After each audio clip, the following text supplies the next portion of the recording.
Dr. Eric Kelly III and a host of phenomenal speakers from all around the globe for this 7-day virtual event that you don't want to miss. The mission of the Black Business Expo is to raise scholarship money from kids all the way from high school, all the way from college. The Black Business Olympics is one of the largest Black business showcases in the world. It is an opportunity for businesses and companies to showcase their businesses globally. We are going to be giving away laptops up to $5,000 away to students. Again, I'm Olivia Appleberry, the founder of 2 Cents Finance and one of the speakers for the expo. I am so excited to see you there. For more info, go to www.blackbusinessexpousa.com or call 919-308-9090 and hope to see you there.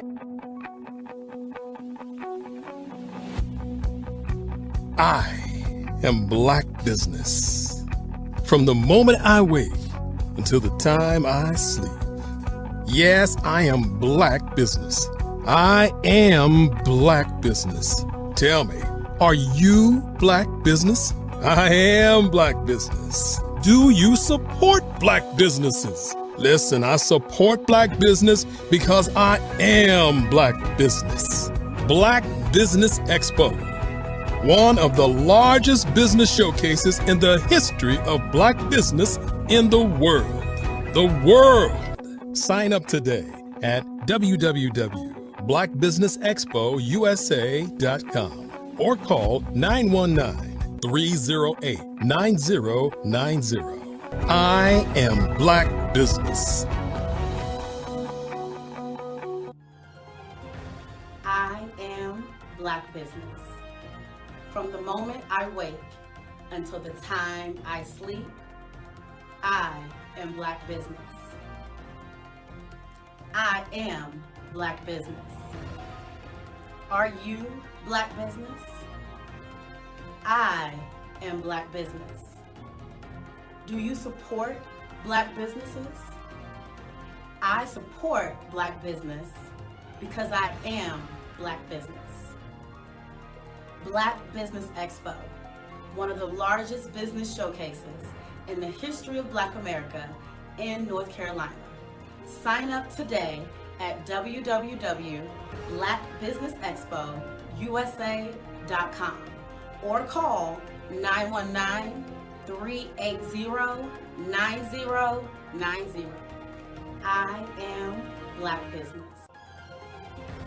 I am Black Business. From the moment I wake until the time I sleep, I am Black Business. I am Black Business. Are you Black Business? I am Black Business. Do you support Black businesses? I support Black business because I am Black business. Black Business Expo, one of the largest business showcases in the history of Black America in North Carolina. Sign up today at www.blackbusinessexpousa.com or call 919-380-9090.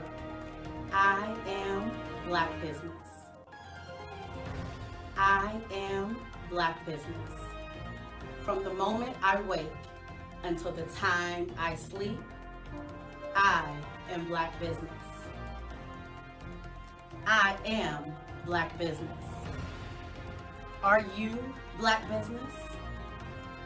I am Black business. Do you support Black businesses?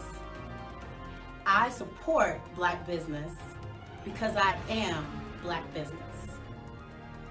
Black Business Expo, one of the largest business showcases in the history of Black America in North Carolina. Sign up today at www.blackbusinessexpousa.com or call 919-380-9090. I am Black business. I am Black business.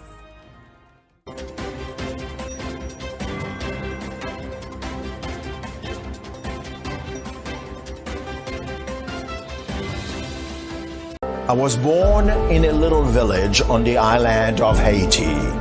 Many deadly diseases pounded me. It is as if they were on a mission to end my existence on this earth. I refused to give up. In 1983, I left Haiti and came to the United States of America. And I came with $5, 2 shirts. I didn't speak any English. I came to Atlanta. I got a job. I was a doorman. I was a doorman with a dream. What I used to do, I used to come on stage. I'd rehearse this moment that I'm standing in front of you. That's the power of a dream. Maybe today is the day you begin acting as if you already have it. And then step out with full force. Take a risk. No condition is permanent. Don't let your situation distract you. You are chosen. You are called. You are born for a purpose in this life.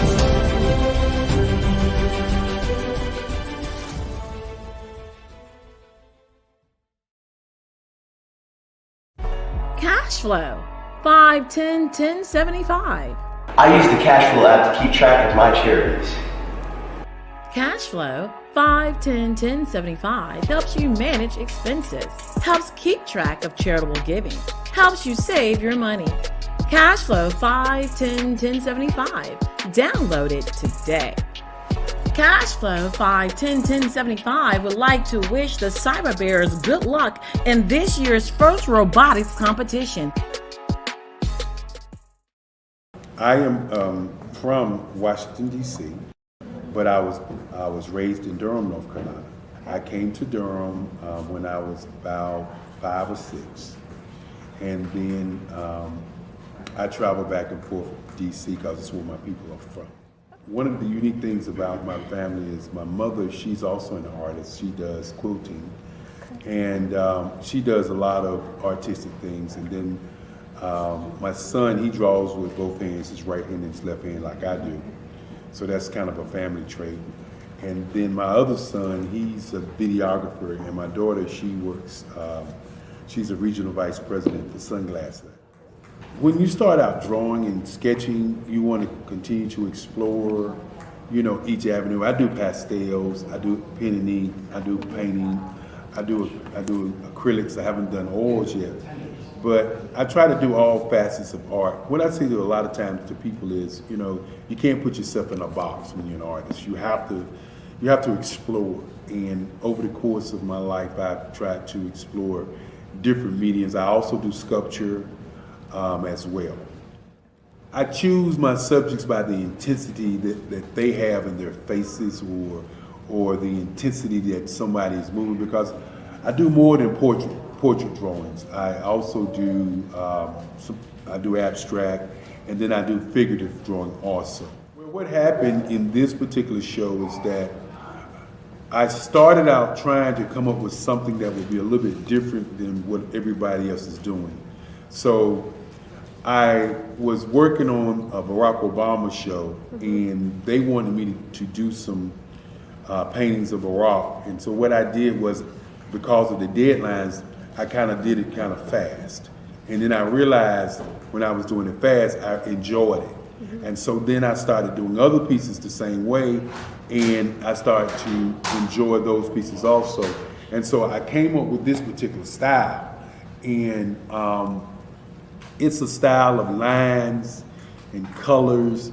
And what's interesting is that when I was in college, I did a show called Lines, Colors, and I talked about the boldness of the blacks, the hotness of the whites, and this is how this has come about, later on in my life. And the colors comes from a lot of the entertainers that I work with, where they wear different colors. They don't wear, your plain reds or your whites. They wear different colors, and so that's also another piece of what's giving me the colors. The subtitle of this show is Faces That Speak Life. That's real critical. Faces that speak life. Each one of these pieces is a life source and a life energy that's being put on display for people that are looking at it.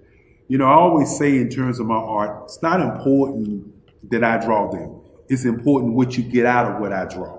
I don't try to just draw it because you like it. People wanted me to do prints. I didn't do prints.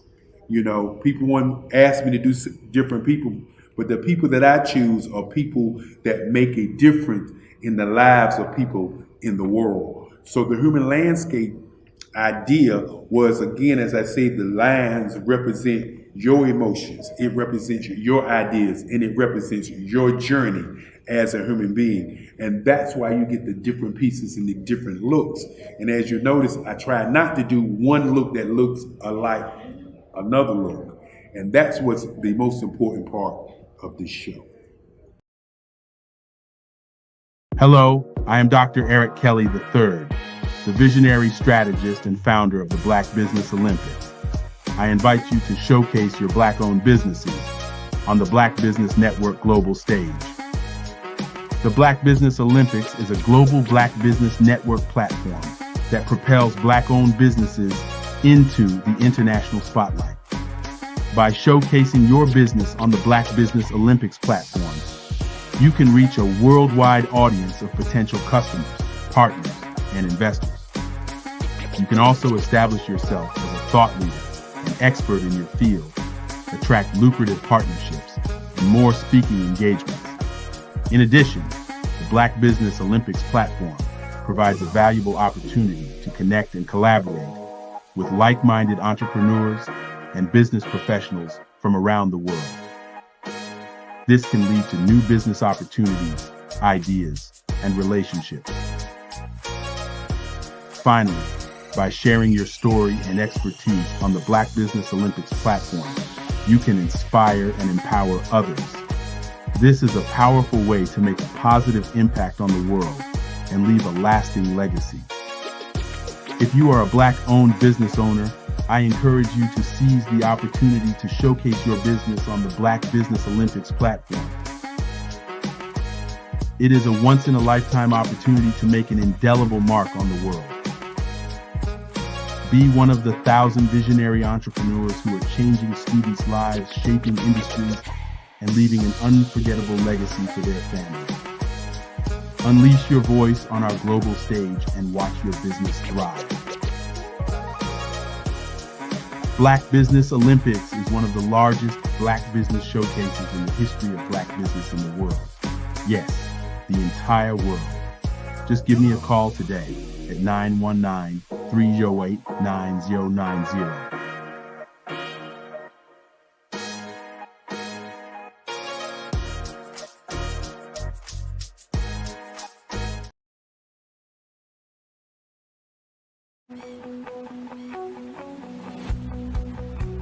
I am Black Business. From the moment I wake until the time I sleep. Yes, I am Black Business. I am Black Business. Tell me, are you Black Business? I am Black Business. Do you support Black businesses? Listen, I support Black business because I am Black Business. Black Business Expo. one of the largest business showcases in the history of black business in the world. The world! Sign up today at www.blackbusinessexpousa.com or call 919-308-9090. I am Black Business.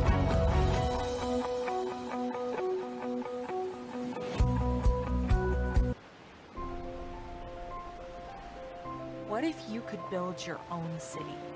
A place where every child can find nurturing people to help them achieve their full potential. A place where every adult can access job training support, where health education is abundant, where social justice ruled the land. A place without limitations. Welcome. You have arrived at STEM City USA. It is what every city should be. A safe and trusted community where you find people and resources to help you become everything you are and beyond. STEM City is unlike anything you have ever experienced.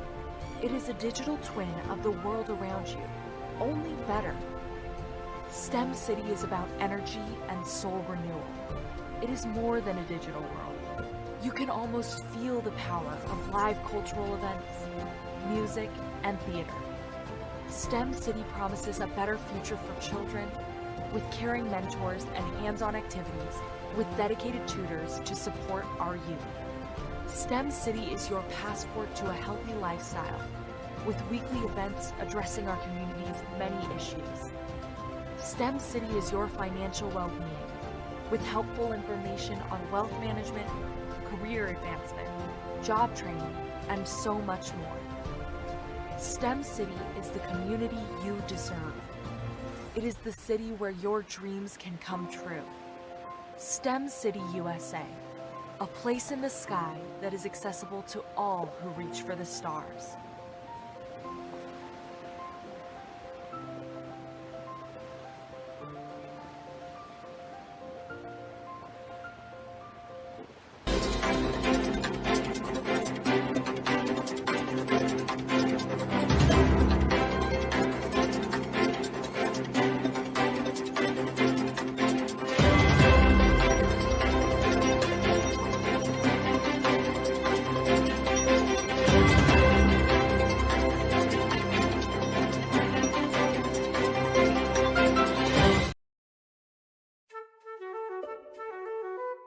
This is Dr. Arnold T. Petsworth. He's the owner of Petsworth Vet World, a veterinary clinic in Hopton, Connecticut. His patients include dog, cat, frog, fish, Goldie, dog, and this alpaca. Due to doctor-patient confidentiality, we can't tell you their names. Business at Vet World was steady, and then quarantine hit. Neighbors brought new four-legged friends into their homes.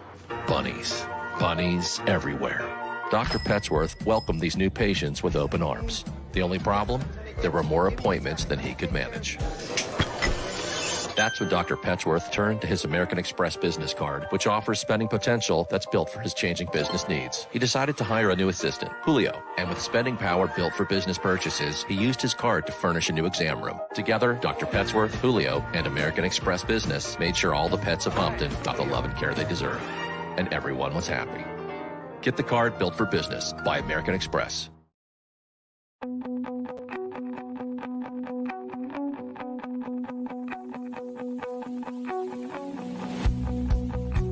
I am Black Business.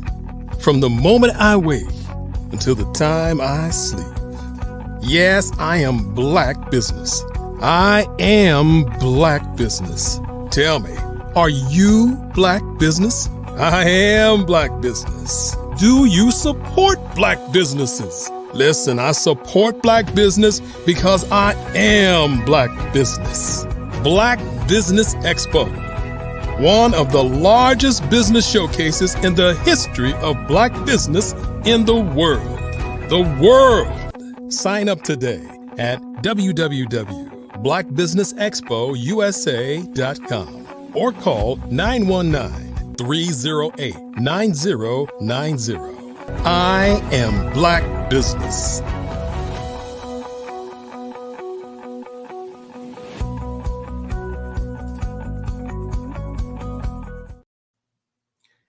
Good afternoon, business owners, entrepreneurs, thought leaders, and corporations. Welcome to the Black Business Network. My name is Dr. Debbie Hood of C Clinical Services, LLC, and I will be your business moderator for this afternoon on the Black Business Network. The Black Business Network is a 24-hour business network showcasing Black businesses, owners, entrepreneurs, and thought leaders worldwide.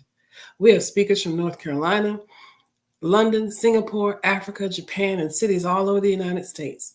The Black Business Network is a global community sharing its business knowledge to empower, inspire, and educate businesses about business. We have with us this afternoon for our first fireside chat, Mr. Shermel Mitchell. Mr. Mitchell is a premier keynote speaker, trainer, and leading authority on fatherhood, parent engagement, and personal improvement. He energizes, motivates, and empowers diverse audiences to take action and take control. He's a dynamic personality and a highly sought-after inspirational resource for schools, businesses, nonprofit organizations, and professional services or circles. He focuses his attention on empowering and motivating men to maximize their manhood by self-actualization and rediscovering their true identity. In 2016, Shermel created A Father's Voice Matters, a nonprofit 501c3 organization which focuses its efforts on building stronger families and communities through the promotion of responsible fatherhood. So I present to you Mr. Shermel Mitchell. Good afternoon. Genius is common, and I will see you on the other side. So I'm excited to have you here with us this afternoon, and we've done this before, so I'm excited to have you here with us again. And in just reading over all your information, this is some good stuff that we have going on. Very good stuff. I'm excited to be here. Absolutely. So I'm going to jump right into some things and talk to us about your new role in your career. So my new role in my career, I've just been named the new executive director for the Alabama Head Start Association. So I'm the new executive director working with Head Start programs across the whole state of Alabama. So it's been exciting working with kids from 0 to 5 and working with many families. Excellent. And also, we're so strength-based right now and focused. You've also been recognized by the Casey Family Program as Father of the Year nationally. Tell us about that. Who is Casey Family Programs?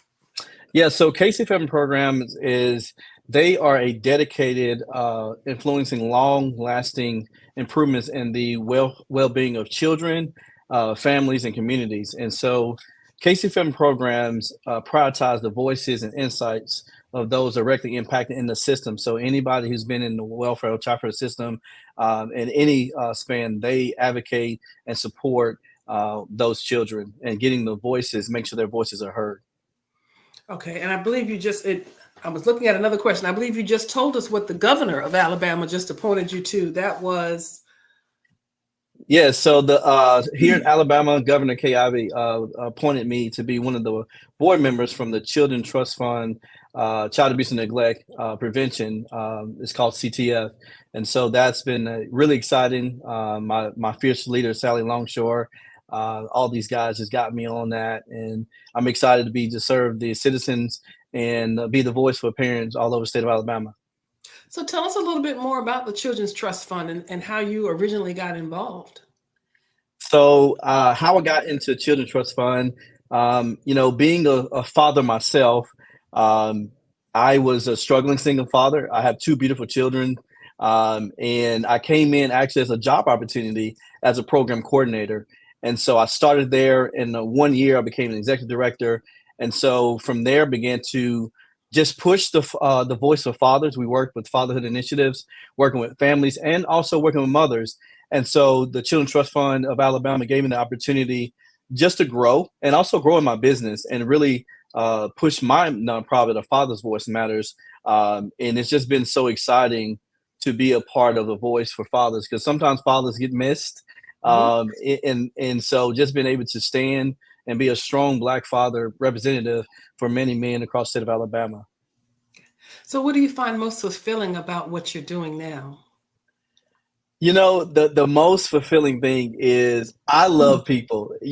I don't meet a stranger where I go. I always try to find somebody who ain't been talked to. I'm like, hey, you're going to be my friend today. And so being in this new role, it allows me to support families, especially African-American families. Part of my story was I was homeless with my kids.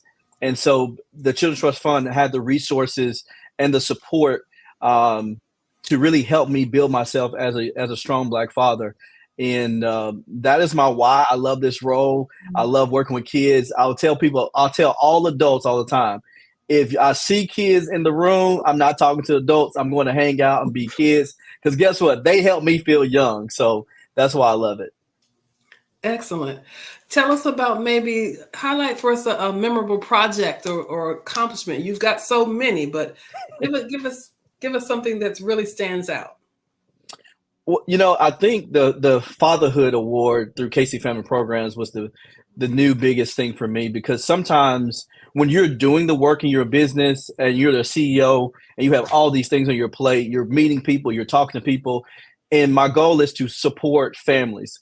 Sometimes I didn't realize how much I did. And so when they did this video, they had an amazing team that came down. It was 4 of them. They came down and videoed for 2 days, long 2 days. And they said, "What do you do?" And I said, "Well, let me write down what I do." And so I began to write down all the things I did in my business, working with fathers, organizations, kids, schools. And I told myself, you do a lot.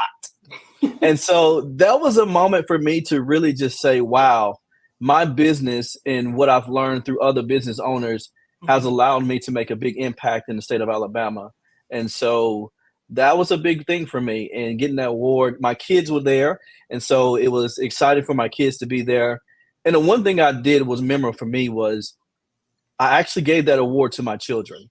And I think sometimes and I'm a single parent, I wouldn't be here without them. And I think I've had this idea of my business going one way, and I think God kind of transitioned it to being something different. And I wanted to honor them because they had to sacrifice and allow their daddy to do a lot, because as business owners, we do have to make sacrifices for our families. And so they have been so loving, supportive, and they cheer me on. "Daddy, you're doing it. You're doing good. Keep going." So I'm really grateful for my kids. I mean, and it is so awesome, but you bring up such a great point about self-care that I am huge on. So how do you prioritize your self-care and overall well-being while being that, those responsibilities that come with single parenthood? The hardest thing as a single parent, and I'm sure there's a lot of single parents listening, is sometimes you got to go to the source to listen to your children. And I remember sitting my kids down, and I said, "Why do you trust me?" And they began to tell me, and I gave them the space and said, "How could I do better leading you?" And as a business owner, it is good to go to your staff and your employees to say, "How can you grow?" And so my kids said, "Daddy, we would like for you to put your phone down at the dinner table." So, okay, that's one. And so they each got 2 or 3 things that I need to work on. And I began to set that plan. And then for my self-care, I like to get up early. I think some of the greatest entrepreneurs get up, and I like to get up early at 3 o'clock in the morning. My kids are dead asleep. And that's time for me to really get to myself, meditate, pray, write down, and focus on things that I'm doing. And I do this. I'm a single parent. I take myself on dates. I date me. I love me, so I'm going to date me, and I do that for myself. And those are some things I do, self-care: go to the gym, working out, eating healthy, and slowing down. It's just so important. Like I said, I'm huge on self-care. Now, I know along with all the encouragement and the planning, there have been some challenges. What has been maybe a challenge you faced, and how did you navigate through it? So some of the challenges I face is, being a single parent, again, time. Kids spell time, LOVE. And I think that was the biggest thing, is how much love am I putting in a business and how much I love and I'm pouring into my kids and also myself. So, the challenges facing, like I said, I was homeless with my kids. So I was working 3 or 4 jobs, and I was going back to some of those low income resources to just try to build myself back up. And I just think a lot of the big help was, it takes a village. And I had a mentor tell me this before. She said, "You're not a single parent." She said, "You're a parent who's single." And my village here in Alabama is so helpful. I have people helping me do laundry. I have people cleaning my house. I have people watching my kids. And let me tell you, doing hair was a challenge for a new dad. I barely could do a ponytail. And like today, like at 5 o'clock today, my kids are going to get their hair done. So just having a group of community, and I had to kill my pride. And that was a big challenge. It wasn't everything around me. It was allowing people to help me because I was burnt, in the business and all that. I was like, oh, people are using me. But these people truly loved me and they truly wanted to help me. So I had to kill pride and then I had to ask for help. And so they know now I'm going to text them. I'm going to call them. And their help has allowed me to travel the world and be able to do what I do today. And I think you've spoken to this next question or statement a little bit, but how do you keep that motivation going? How do you keep that inspiration? Because we go to work every day, like you said, children every day. How do you keep that going? The biggest motivation I've learned recently in the last few weeks is it's not about you. Mm-hmm. It's not about you and your purpose. God put me on this earth to serve. And I think to keep that motivation, you have to have a serving mentality to be able to continue to do the work that we do in our business. And also being around the motivation of having great mentors. I have great mentors who worked in the White House. And so I've been blessed to have so many powerhouse young African-American men and also men who do not look like me build a table. I have a small group that's called the Belka Men Group, and it's just different backgrounds and nationalities.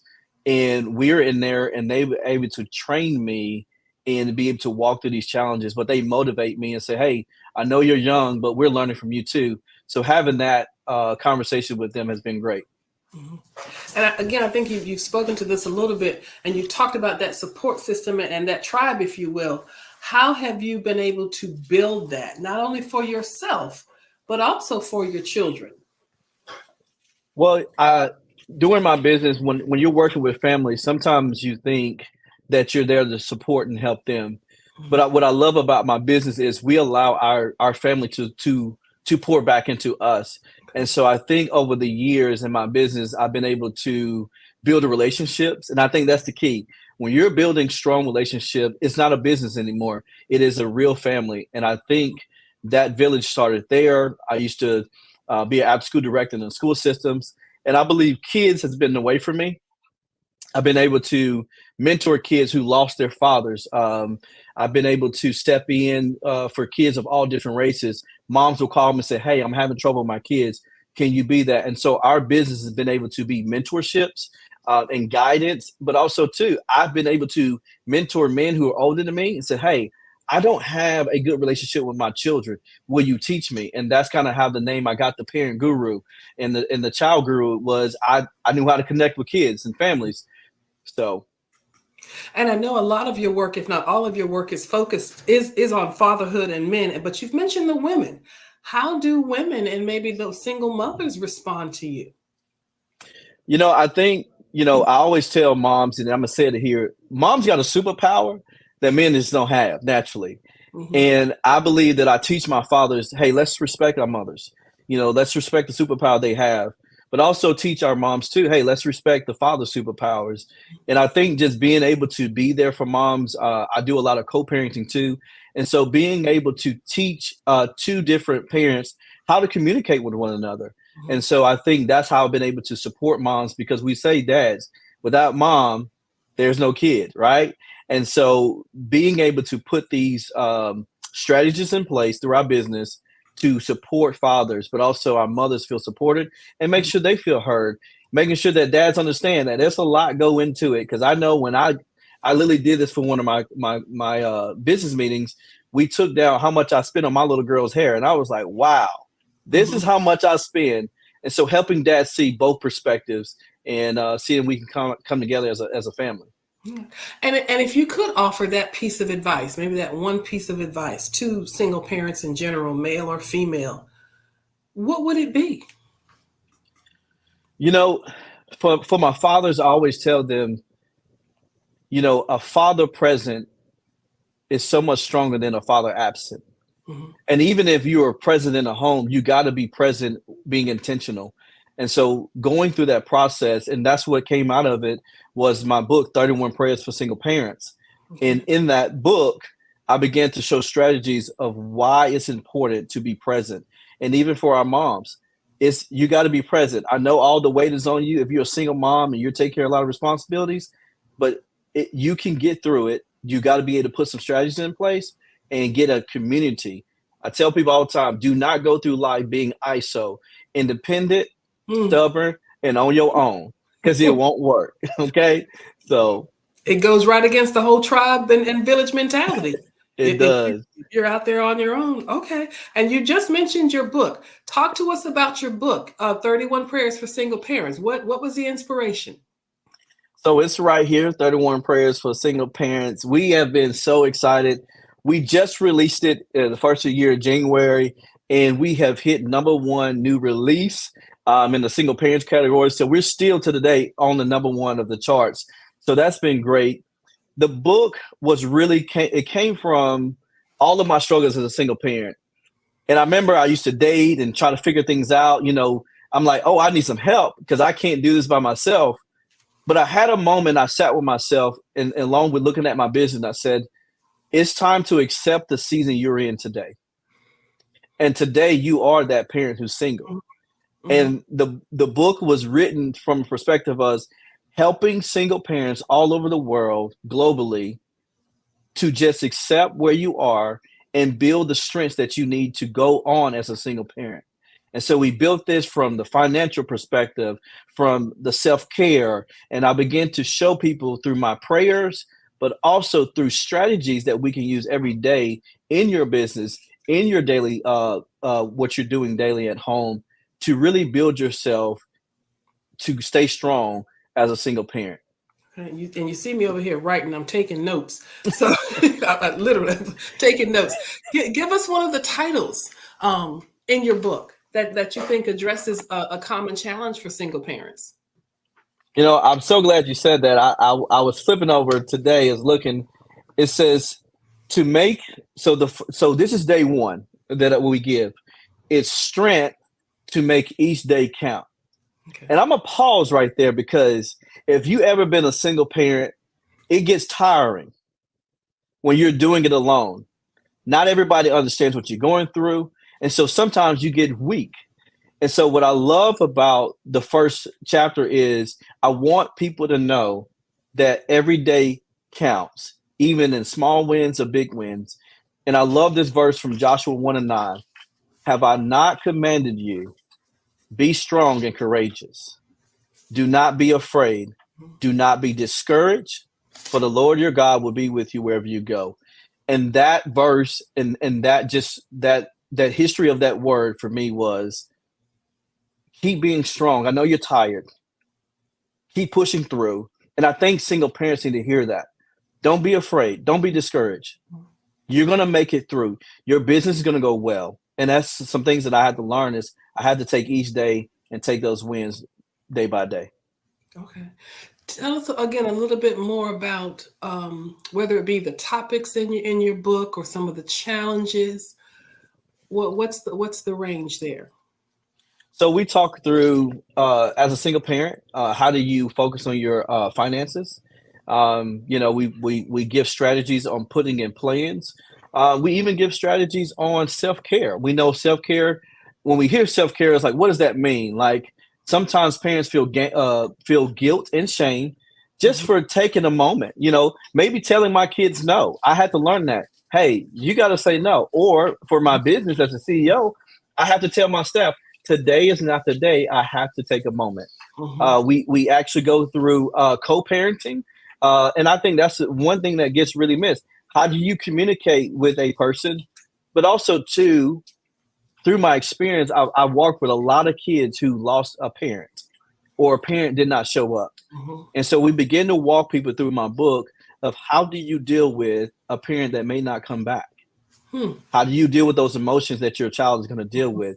And so these prayers are catered to, these strategies is helping parents in every situation all around the world, because there's so many. and we brought it down to 31 of the most important ones for people. What have been some of the responses that you're getting? And is there any difference in the responses, maybe from the males, the fathers, and the mothers? What's some of the feedback you're getting? Very shocking. I've got a lot of good feedback from parents who co-parent as they're going through the strategies. They have put them in place. And I remember one calling me and said, one of the dads said, I just really wanted to get it out what I need to say. And we do this strategy called the WIN method. We teach parents how to conversate. So we'll go a little bit like this. When this happens, I feel I need, and I'll go a little bit deeper that. When you call me, I feel like you're a little upset. So I need you to probably come at me a little bit different so I can be able to hear you more. And so it takes off of the you method, because most parents, you this and you that and you this, and that's just triggering. And so we tell parents we want to win in every conversation together, not separate. And so, yeah. Go ahead. I'm sorry. No, you're good. You're good. Okay. No, that was pretty much it. And for my moms, I've actually been coaching some moms right now going through the kid not seeing their father. And sometimes I'm able to actually reach out to the father and we meet for lunch. We have a conversation. And one of my great friends, Sean Hart, has a book called Broken Boys Become Broken Men. And one thing that we teach our moms is sometimes fathers are broken as a boy, trying to learn how to become a man. And my goal is to teach them to heal from that, to let go, forgive themselves, forgive their fathers for not teaching them where they are. And I said, if you could change your child's future, how can you do it today with that parent? And that just begins the conversation to change the perspective of our fathers across the nation. I was thinking when you're talking about the communication piece, it's just such effective communication for everyone, because communication can be so dynamic and didactic, and it's simply effective when we know how to. And it sounds like you're teaching how to, giving them the skills, giving them the script, the template on how to state your needs, how to effectively state your thoughts and your feelings without getting stuck. And in that way, the partner or the co-parent can truly listen and learn how to listen and practice their listening skills and responding in such a much more effective way. It just builds effective communication all the way around. And then our children are seeing this. We're giving them such a great model, and they're learning how to do it. One of the things that I always say repeatedly is be quick to listen, slow to speak, slow to anger.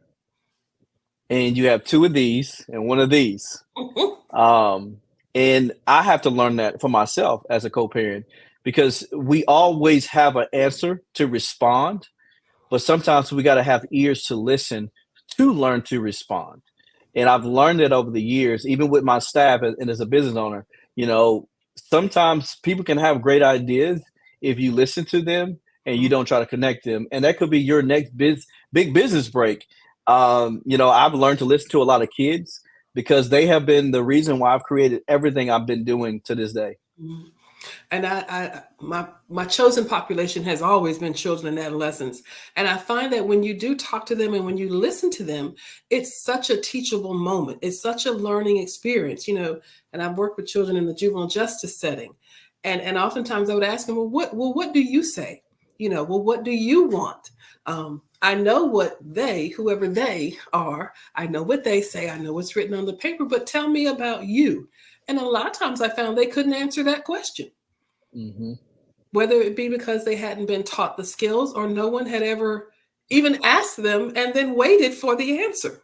Because a lot of times I would sit there and wait for the answer. Like, these are not trick questions I'm giving you. They're really not.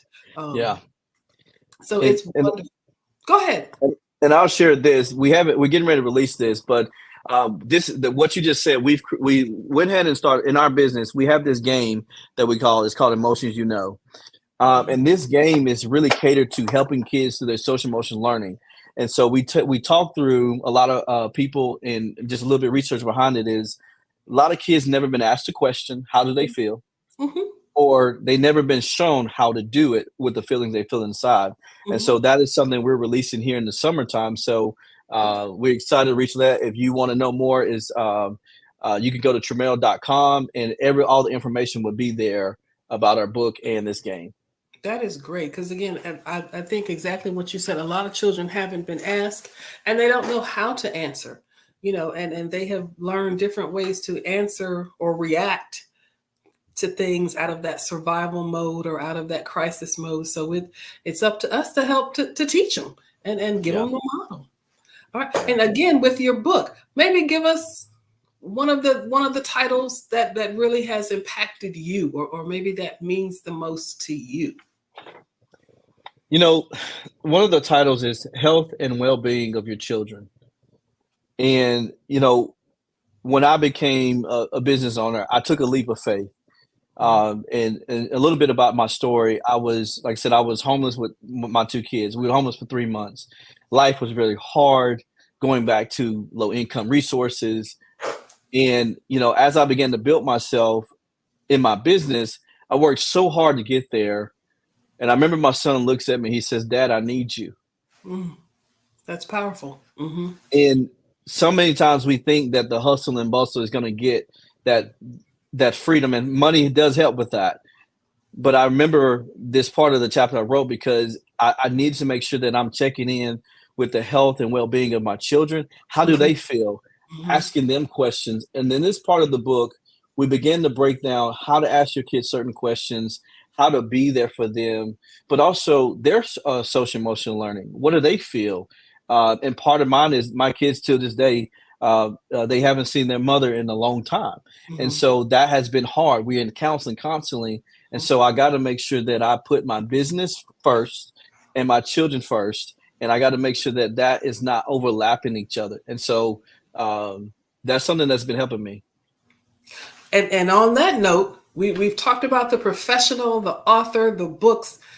Tell us more about you. What do you do, perhaps, as your hobby or your interest that you're passionate about? Because you're pouring into everyone else, and we don't want you to be lost in the process. So what do you enjoy? What I enjoy is I love to cook. I like to eat. I'm such a foodie. I love traveling different places, eating food especially from different countries. And so I love doing that. One of my biggest thing is me and my kids do movie night. So I just got back from DC. And when I got home, I said, "All right, y'all, it's movie night." So we get candy, we get popcorn. And that's just a moment for me to relax and enjoy. And I'm such an athlete. I live here in Auburn, Alabama, football native. And so playing sports is just a big thing for me. So I like exercise, being in the gym, staying active. And my biggest joy I'm so happy about is in my community, all the kids come to my house. So it's like that big thing that, parents just drop off kids in my house from other parts of the neighborhood, and they get to eat, they get to play games.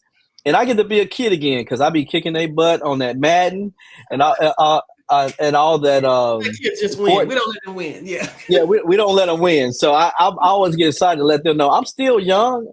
I'm 32. I still got it. But I don't tell them when they beat me. I don't tell their moms when they beat me. So excellent. Again, tell us all about your book. How do we find your book?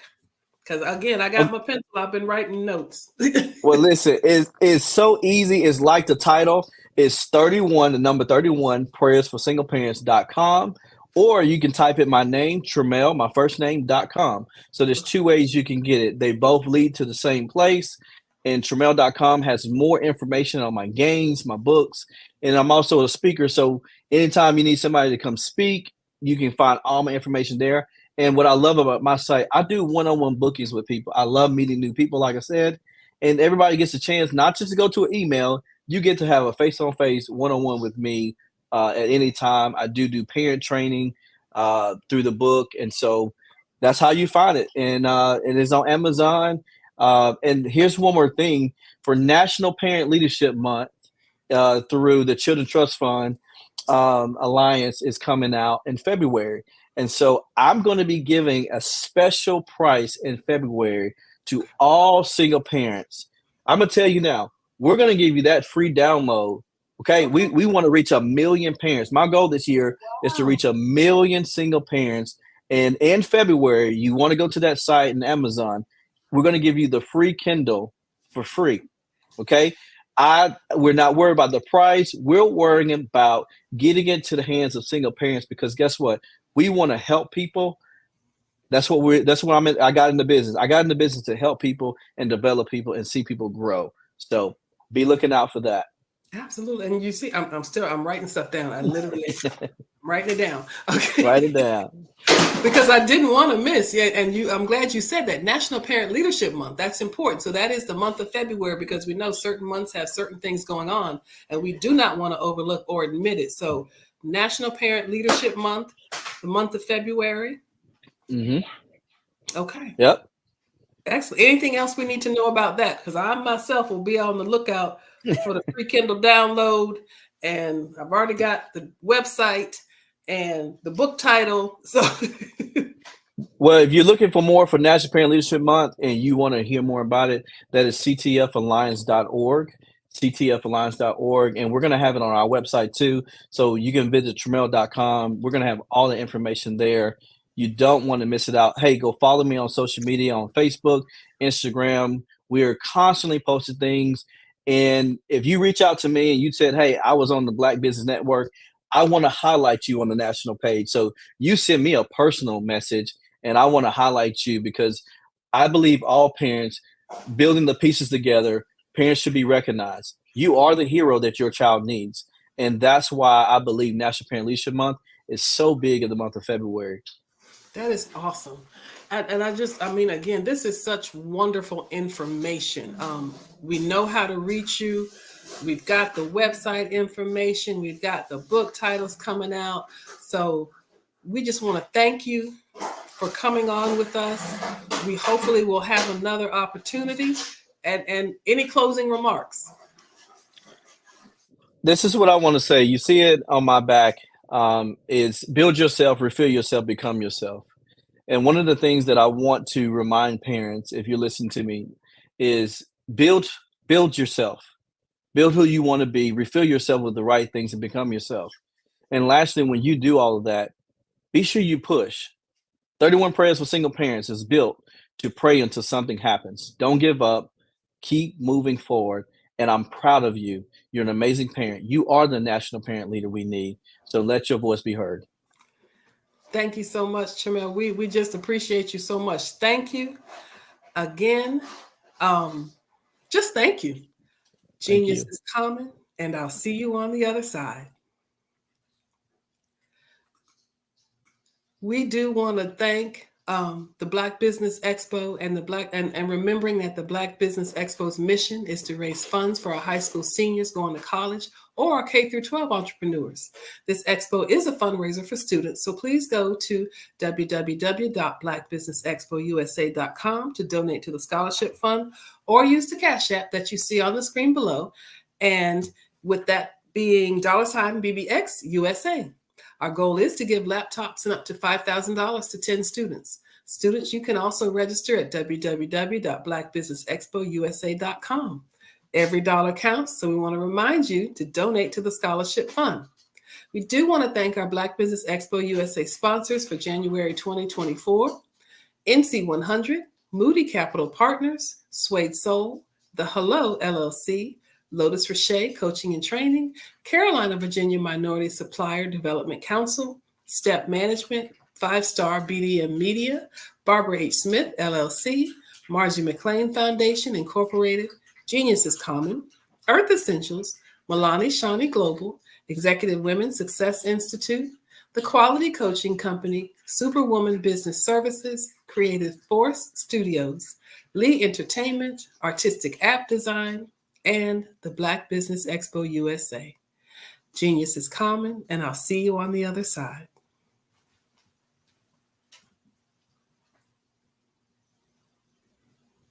Follow the Brand TV broadcast host, Grant McGaw, as he visits with top executives and entrepreneurs to find out their secrets of success with their personal brand. Follow the Brand TV broadcast host as he focuses on brand development, to build better relationships, bring value to your business, relationships, and career. You will enjoy listening to each episode that is tailored to speak to you directly. If you're looking for this type of clarity in terms of building your brand, you have tuned into the right station.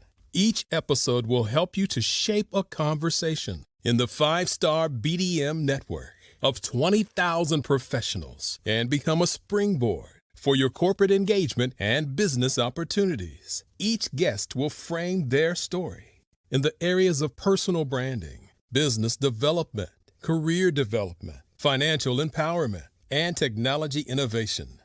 Grant McGaugh explains why he is the CEO and owner of his own professional career. Grant is an accomplished business leader and entrepreneur who wants to give back to individuals to grow their personal brand strategy. Tune in as he weaves his story about new possibilities, while to you exceed expectations. If you love storytelling, this show will make for fun.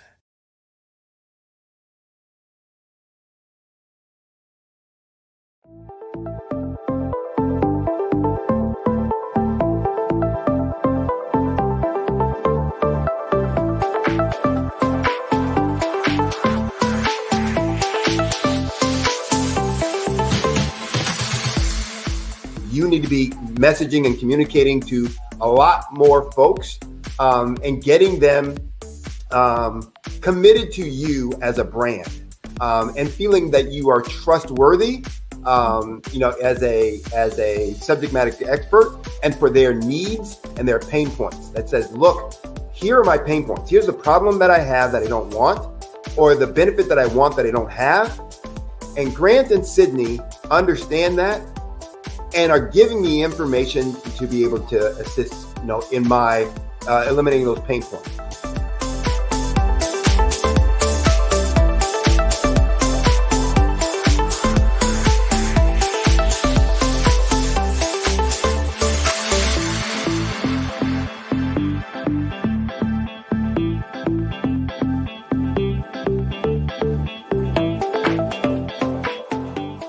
You're going to get a lot out of this workshop. We're going to show you ways that you can begin to look at this particular problem, that you can apply different formulas, techniques, and skills. They're going to get you to that next level. And then you'll understand the value that we're bringing.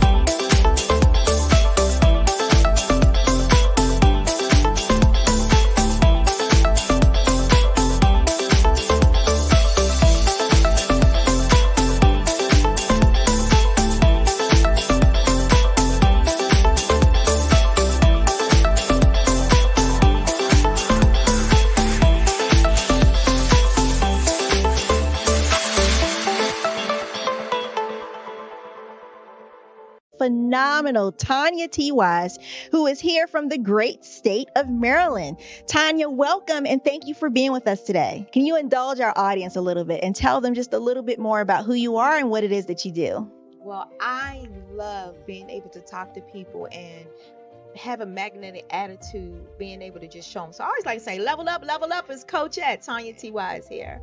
So can you tell our audience, just give them a teaser about what your presentation will be about?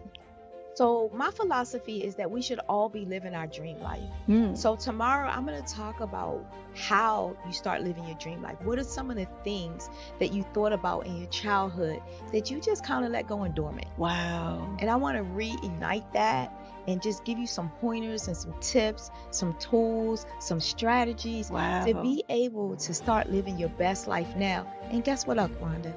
And leave an inheritance for your legacy. Oh my goodness. Okay, I know that's resonating with a lot of people. I've heard that you have a dynamic coaching program. Can you tell us a little bit more about that? Absolutely. So our coaching program help people that have the lack of time, that lack strategies, and lack the confidence to go after their dream life. So we help them implement tools, we help them implement strategies, as well as give them resources so that they can live their best life now and leave that inheritance. Wow. Oh, I love that. I love the leave the inheritance part. Listen, you are dropping some major nuggets, and I know a lot of what you're saying is resonating with a lot of people, but I think we're all curious. How did you even make this transition into the speaking and coaching arena? What's the story behind this? So I started out in finance, and I realized that a lot of people don't necessarily go after their dream life because of the lack of finances or the education behind finances. But it wasn't until I lost my firstborn, my only son, that life changed for me.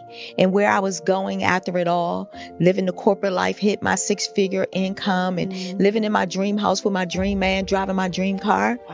I nearly lost it all when I lost my son. And so I realized it only takes one financial catastrophe that can change your entire life. That's what made me start All New Beginnings. Because no matter what's going on in life, there's a new beginning. And because of that, we develop a program called Wise Minded. My little slogan is, don't just dream it, let's live it. If they want to connect with you or work with you, what is the best ways for them to be able to do that? Well, for my social media guru, you can connect with me on every single social media platform as Tanya T. Wise.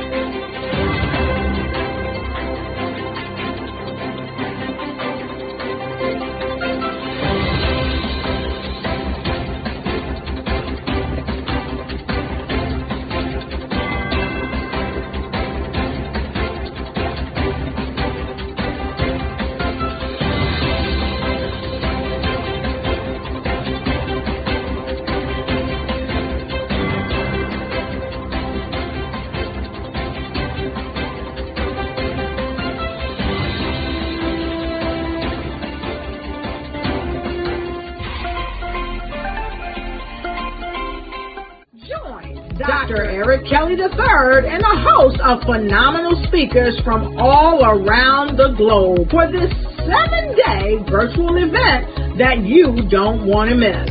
The mission of the Black Business Expo is to raise scholarship money from kids all the way from high school, all the way from college. The Black Business Olympics is one of the largest Black business showcases in the world. It is an opportunity for businesses and companies to showcase their businesses globally. We are going to be giving away laptops up to $5,000 away to students.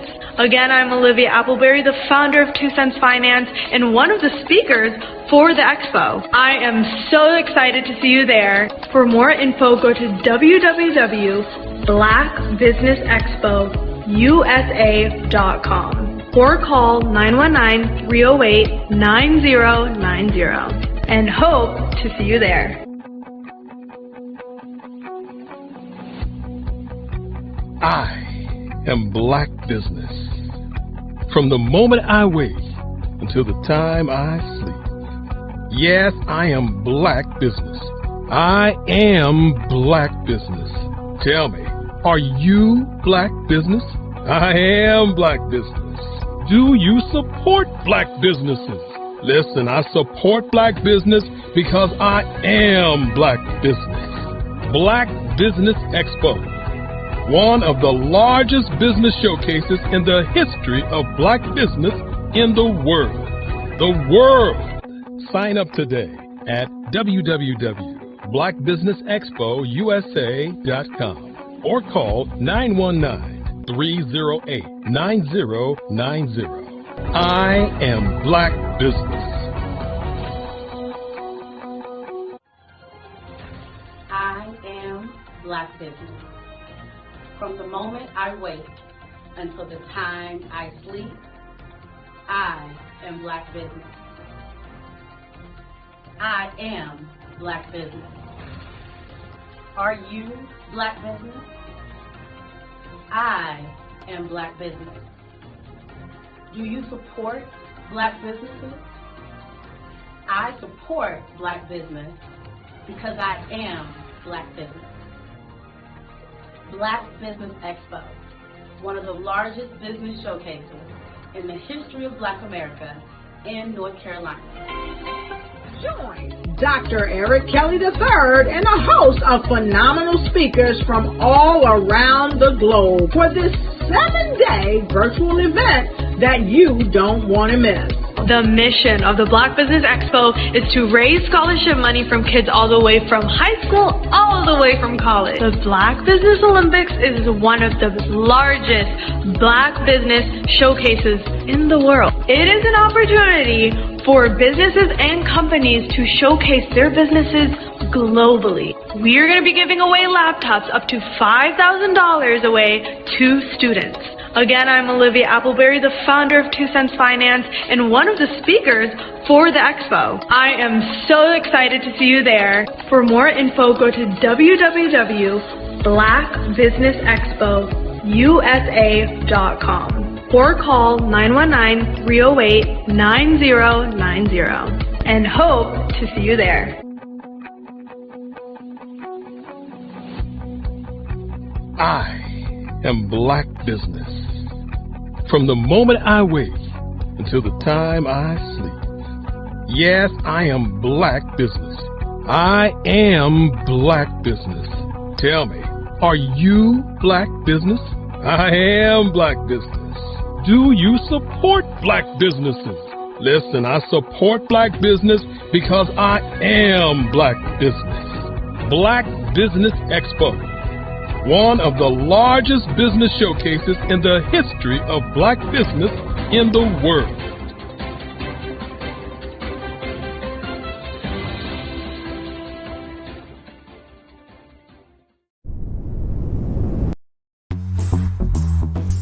Attention all entrepreneurs and companies. Are you looking for reliable and efficient virtual assistance and back office support to help you manage your business tasks? Look no further than Superwoman Business Services. Our team of virtual assistants provides a full range of administrative support services, including operations management, social media marketing, and much more.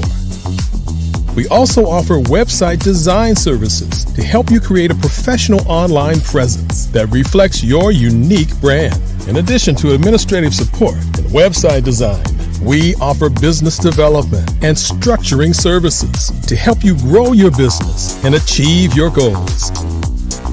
We'll work closely with you to identify areas of improvement and develop a customized plan to help you reach your full potential. At Superwoman Business Services, we understand that running a business can be overwhelming and time-consuming. That's why we're here to help you fly high and achieve success. Our virtual assistants are highly skilled, experienced, and dedicated to providing you with the support you need to thrive. Come fly with us and take your business to new heights. Let us help you become the superhero entrepreneur you are meant to be.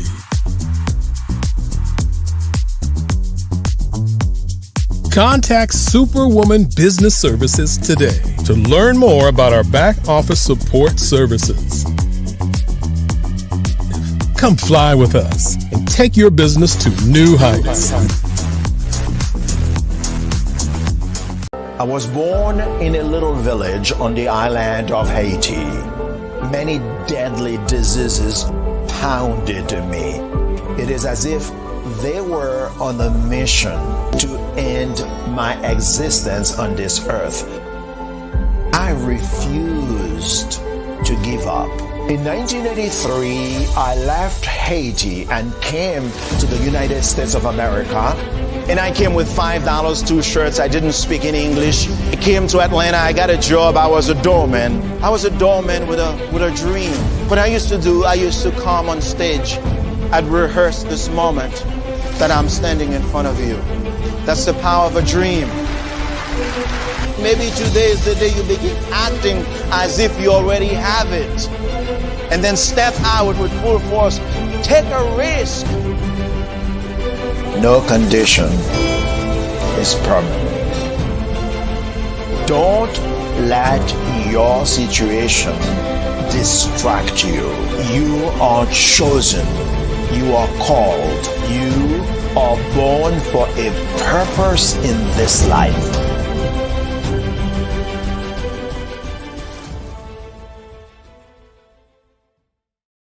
Hey guys, my name is Caden. I'm the CEO of Caden Teaches, and my genius is teaching kids about financial literacy. Throughout my financial products, such as my financial flashcards, my activity book, and my newest project, my financial bus, which I bought. And on the bus, it has a mock bank where kids will learn how to deposit and withdraw money, a mock grocery store where kids will be able to learn how to have a family budget, and a mock stock exchange where kids will even be able to learn how to invest in stocks. Now, I decided to start teaching kids about financial literacy because I find that most kids graduate high school without even knowing the basics about financial literacy.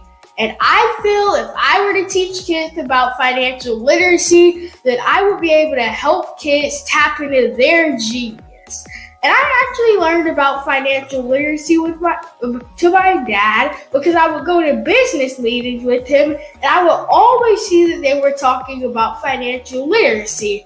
And at that point, I didn't understand what financial literacy was. So I took it upon myself to learn about financial literacy and teach it to kids in a way that they could understand. But I want you guys to help me help kids tap into their genius by going to my website, cadenteaches.com, and you can sew into me in my financial bus by going to my GoFundMe link. And remember, if Caden can, you can too. Because genius is common.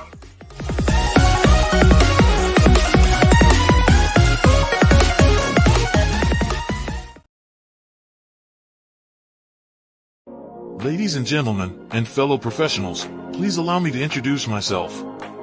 I am David Jones, the co-founder and CEO of the Hello LLC, where I am passionately dedicated to guiding individuals and businesses toward their own return on time investment.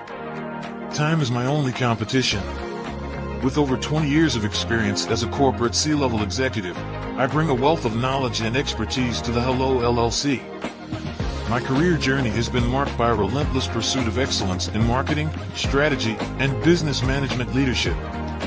I have had the privilege of working with renowned Fortune 500 companies such as Xerox, American Airlines, Hilton, and Geico. However, what truly drives me is the transformational work we do at the Hello LLC. We are pioneering a new approach to business in the metaverse, where we empower businesses and individuals to build strong foundations, automate their processes and systems, while thriving in the ever-evolving digital landscape. More than just a 3D digital marketing agency, the Hello LLC is truly a community built on love, kindness, and integrity. We want more for you than from you. As I often say, collaboration is the new competition. In an era where time is the most precious commodity, I am here to guide you toward your own return on time investment, because if time was sold in stores, it would be sold out. With a deep commitment to excellence and a strong belief in the power of community, I don't just lead a company, I lead a movement into the future of business. Ladies and gentlemen, it is both an honor and a pleasure to be your guide on this remarkable journey.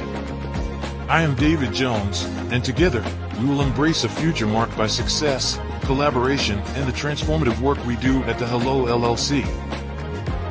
Hello stands for helping everyone live life optimally. So, let's make that pivot together and start living life optimally today.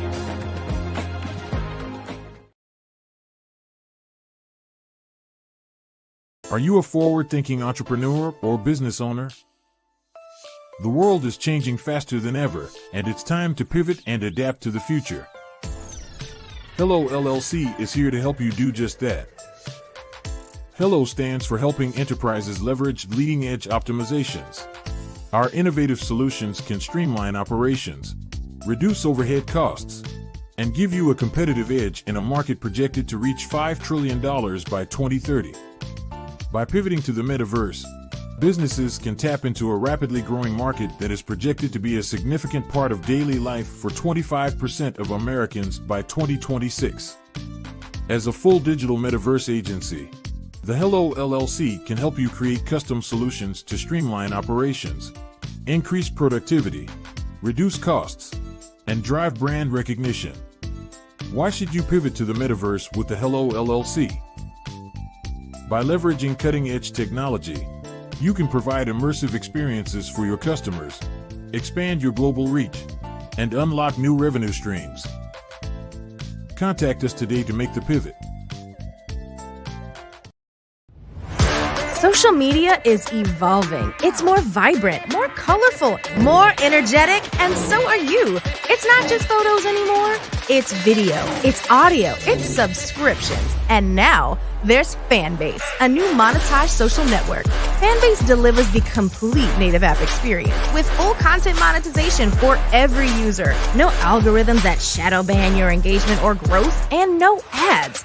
Follow anyone for free and subscribe directly to your favorite creators for $4.99 a month. Plus, show some love by tipping on any post. Also, make a Fanbase page and monetize your content the same way. Finally, connect with your followers by posting the amazing content you already create. And now, get paid for it. It's time to energize and monetize. Because everyone's a fan of something, and everyone has a fan base.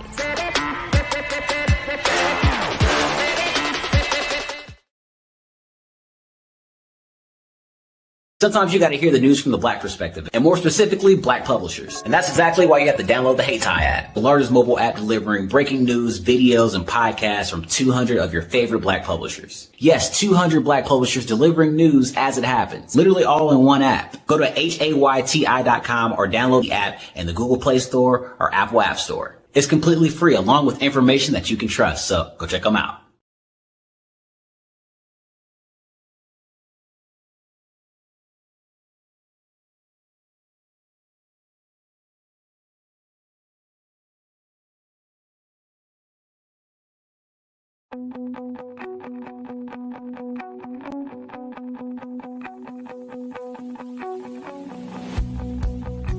I am Black Business.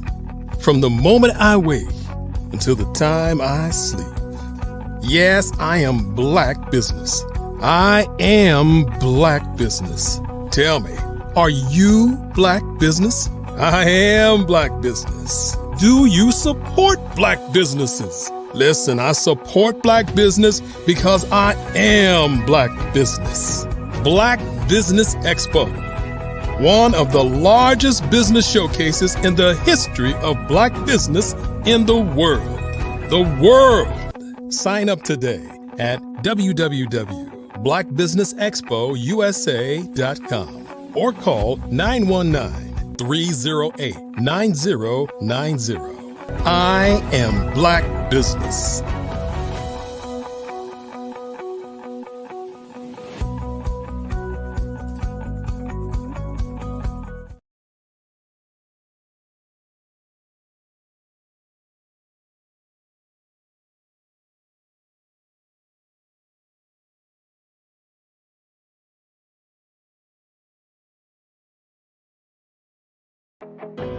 I am Black Business. From the moment I wake until the time I sleep, I am Black Business. I am Black Business. Are you Black Business? I am Black Business. Do you support Black businesses? I support Black business because I am Black Business. Black Business Expo, one of the largest business showcases in the history of Black business in the world.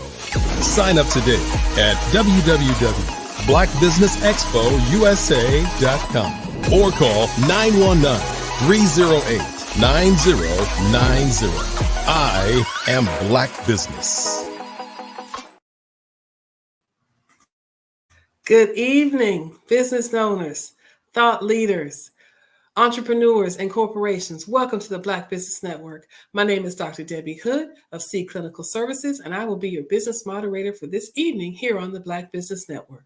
The Black Business Network is a 24-hour business network showcasing Black businesses, business owners, entrepreneurs, and thought leaders worldwide. We have speakers from North Carolina, London, Singapore, Africa, Japan, and cities all over the United States. The Black Business Network is a global community sharing its business knowledge to empower, inspire, and educate businesses about business. Our next speaker is Mr. Mark Neely. Mr. Neely is an international aerospace sales engineer who answered the call to become an actor and voice actor.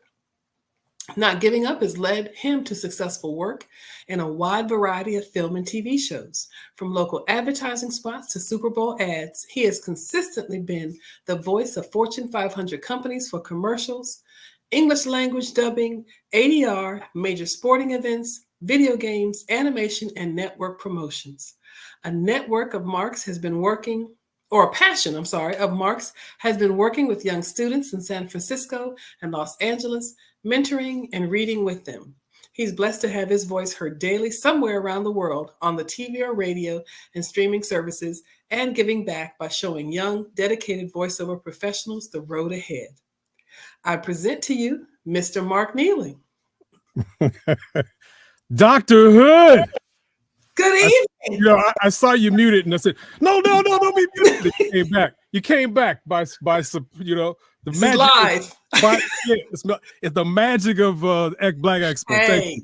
Thank you for the introduction. Thank you, Debbie. Thank you. Genius is common, and I will see you on the other side. Thank you.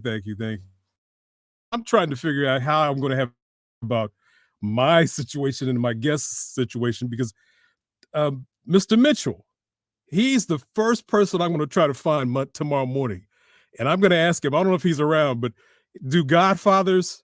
I'm not a father with a kid standing up, but I have 5 god kids. Do godfathers qualify? Because that Kindle could hook them up. We'll talk about it. But no, I'm honored. I'm honored to be here, and everybody. I don't know. Maybe this is the 5th, 6th time, but I'm honored to be the voice of a lot of the commercials. I hear the guitar playing. Oh, here comes my voice. Black Business Expo. Listen, she just said it. Passion. It's passion. I don't possess a James Earl Jones voice, the "you are my father" stuff. I mean, I do all types of work, but it's more about passion. I love things. In this situation with Dr. We've become very good friends with the passion and what this channel means, this network means, this global presentation. I just love what I get a chance to do. And when I did that, all those things came into me about what my grandfather was. He was a store owner in Nashville, Tennessee, who would have loved this. And all the people that I've really worked with, my father was a business owner. Just the passion that you have to do something other than a job brings you to something. And I was in that for a long time, and I can't carry a briefcase anymore. I got to do what I wish to do. So I started my whole life in meeting people and interest to try to figure out what this was all about. And acting is a tough business when you think about what the possibilities can be. But if you really, really want this or anything else, no one's going to stop you. You got manifestation, you got prayers, you got affirmations, all the things that you can help. And this is one of the things, hearing all these positive people, even little man who was just on. I wrote his name, Camden Harris.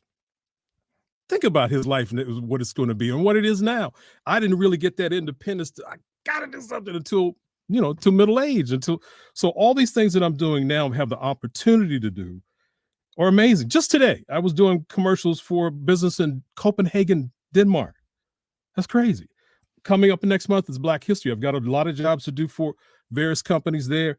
E-learning, ABCs, I've got things to do with them. I'm going to probably be the voice of the Bob Marley movie for radio, the trailer for that. Just a lot of different things, but I'm blessed to have the energy to have kept going to make all this work. So the passion to do this, and I've got a great guest and friend that's coming up that I've had a chance to meet recently, but it's about finding, this is a different deal because most people just are here for their whole half hour, 40 minutes of talking about themselves. But I had a situation where I had a author that I wanted to share, who I was doing an audio book for. I wanted to share her story, but I said, wait a minute, she would be best to talk about it herself. We could just go back and forth and question each other. So it's happened that I like this time because people have seen me, and I hope you're not tired of my voice. Not just yet. I mean, we can recommend people. Dr. Kelly, if you're listening, keep me on maybe a few more months. But there's some people that are amazing at doing this. But I'm just, again, sharing that passion. And for all the business owners that do this, or presenting their wares, it's your passion is what people buy. It's what people connect with you with. I've got 21,000 people on LinkedIn. And I'm going to shout out some of my people that, the reason I say that, I am busier than I could possibly ever be. And I started wondering whether people would really want to hear me do the commercials or do things, but sticking with it, again, prayer, and finding people that knew it and questioning them, finding out how it's done. I didn't need to create what this voiceover business or acting business was. Just find the successful ones, match that, then bring Mark Neely into it. So I'm going to shout out Grant McGall, 5-star BDM, and Bree Morris, because I did commercials with them, but I need their help. I'm going to be reaching out to them because I am that busy, as I just said, but they're dynamic people that have special skills, and we should be using each other. Just as the commercials say, are you Black business? I am Black business. Do you support? Well, I want to support them because they've supported me. We're going to do that. And I hope we can support what Mr. Douglas is up to now today. But for people who want to do this work, it's just reaching out and finding the ones that are doing it. People say, I have a good voice. You have a good voice. Not what this is about. It's about, do you have acting skills? Are you training? Are you investing in yourself? It's not just even equipment. I've got maybe $7,000 worth of equipment in here, but most of the equipment is in my microphones and condensers and things. This room I built myself. It's in my garage. Everything you've heard me do comes from here. So you don't need all the fancy, you need the passion and energy to go find out how it's done. And there's so many different areas of this work to do. One of the things I'm going to do this year is talk about professional presentations. In your work, which now on the internet, a lot of the things you do, professional presentations, you're killing some of your profitability. I'm so against, and this may be my age now, but my grandmother, if I ever, my grandmother would jump up and I knew something was about to rain down. So I'm so against, especially, and you don't hear that on the station, but the, you know what I'm sayings and you can say a whole sentence without saying anything. And the biggest cancer going on right now, you haven't heard it today, thankfully, but everybody's saying right after each thing they say. Right, right. And there's no substance to that. And to me, it's a cancer of speech. So one of the things I'm going to do this year, not only in my work that I do daily with commercials or going out to businesses or people in our community, and just be sure you're speaking to the world. You're not just speaking to your friends watching. We're not going to talk about what's going on in the game because this is going to be played all month. But if your team is doing what you wanted to do, you do. But if you're sitting with the fellas or the people, have some fun. But when you're in your work presenting your wares, the way you professionally present yourself is profitable. And nobody can get into this business that I do, speaking to millions, without being able to pronounce these words, but I'm putting the texture to them, pronounce them as they're meant to, they're written for. Again, you should know me. I said, that's wrong. I did I was the original speaker for the Huggies commercials. As I said, this week is gone crazy. So it's a wonderful place. I'm humbled by it, and I work hard each day with manifestations, with positive sayings, just as Mr. Mitchell had on his back wall and Dr. Hood had on her back wall. I have reminders in front of me all the time because this is a place where your positive presentation in acting, for voice acting, you have to be there every day. And that way. So every commercial I'm just about here, I've had an opportunity to voice. I've auditioned for because I have some of the top agents in New York and LA. I've worked hard to get that, but I had to go learn that. So in addition to me just individually doing that, I have a session on Thursdays for people who want to get into this work. I have a good voice. We in our community, we have the voices. We can sing, we have all those things that go on, but learning how it works, learning how each sentence is a movie. learning how it's worked. I have that kind of session, a Zoom session every Thursday, 5 o'clock p.m. California time, 8 o'clock East Coast. And if you're looking to do that, if you're looking to get into this area, come forward. I'm hoping Mr. Douglas is there. We can bring him on anytime, because I want to let him talk about his area expertise and how he can help people and help myself too, with what's tax time is coming up and what we have to do to structure our businesses and do it properly. So that's, oh, wait a minute. The magic of the internet. I just had a thought. And there you go. Here you are. Good afternoon, sir. Good afternoon. Mr. How are you? I'm doing great. How are you? I'm fantastic. I'm so happy you had some time on this busy Sunday to come and hang with me and talk about what's a great thing. I mean, the people that are at this channel, man, they're amazing. You could just we don't even have to be presenters, but there's some amazing business people here. Individuals. You're absolutely right. We can learn absolutely tons from. So just in our wait, we heard some amazing presentations, but I want to hear people to hear your amazing presentation right now. You're in Atlanta, correct? That is correct, sir. Yeah.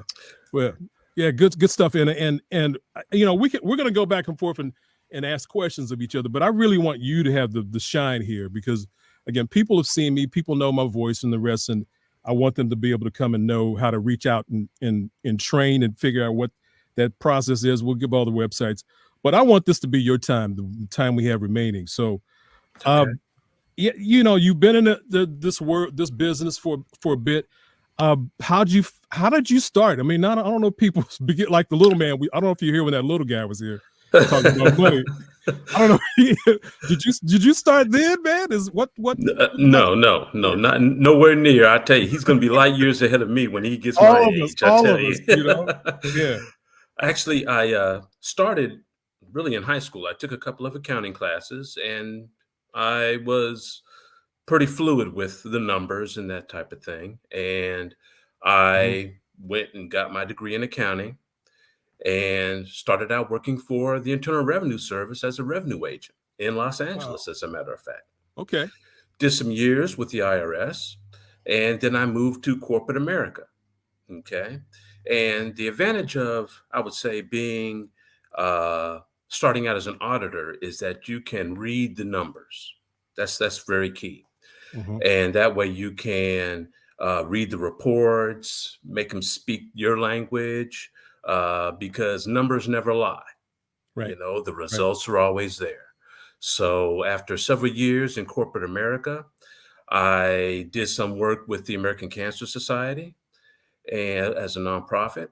And these were very high profile positions that I held. And after a period, I was like you, I wanted to not carry the briefcase anymore. Wanted to do my own thing. Yeah. And my wife said, well, why don't you start your own business? Well, I thought to myself, well, how do I do that?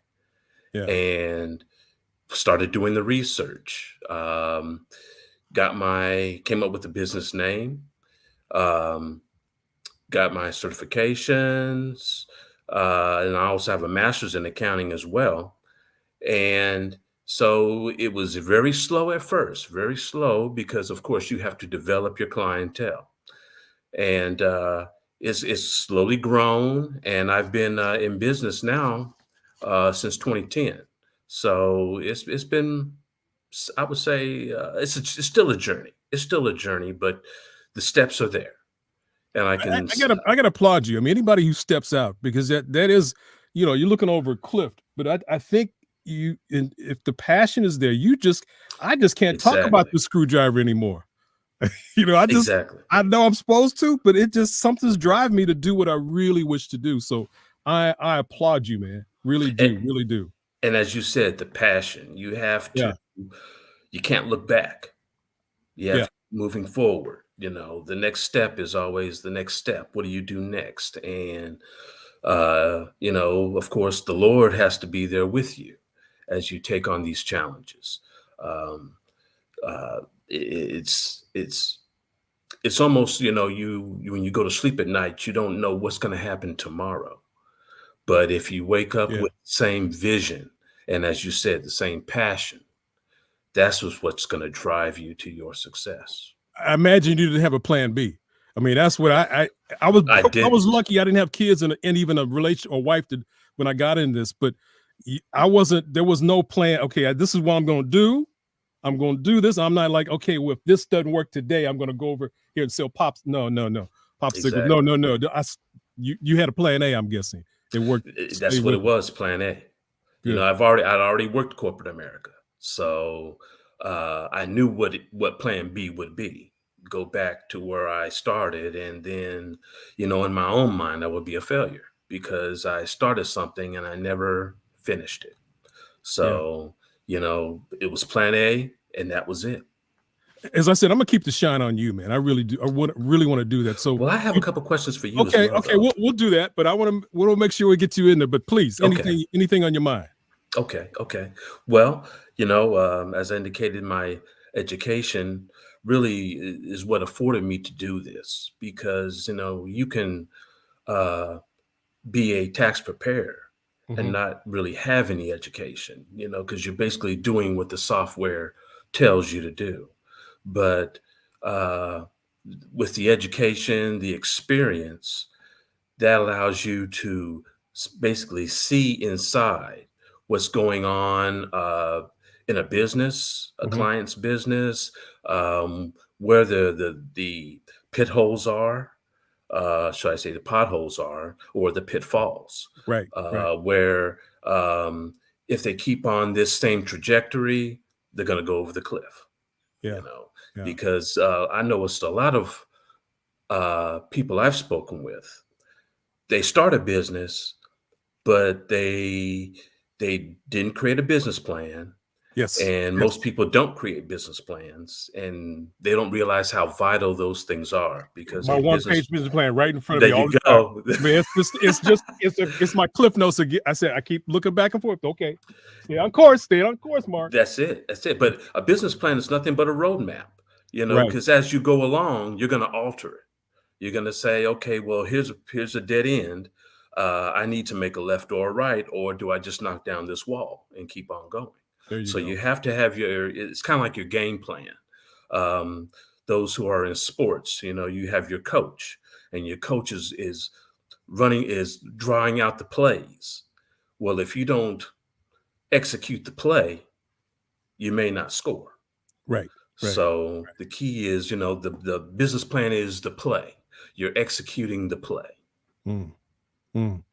Friend, so I know you said you have a franchise also. Is the accounting franchise, or you got another business? Well, it's not a franchise. Actually, I had the option of purchasing an accounting tax franchise, and I looked at the options of the costs of buying a franchise versus a startup, and I went with the startup personally.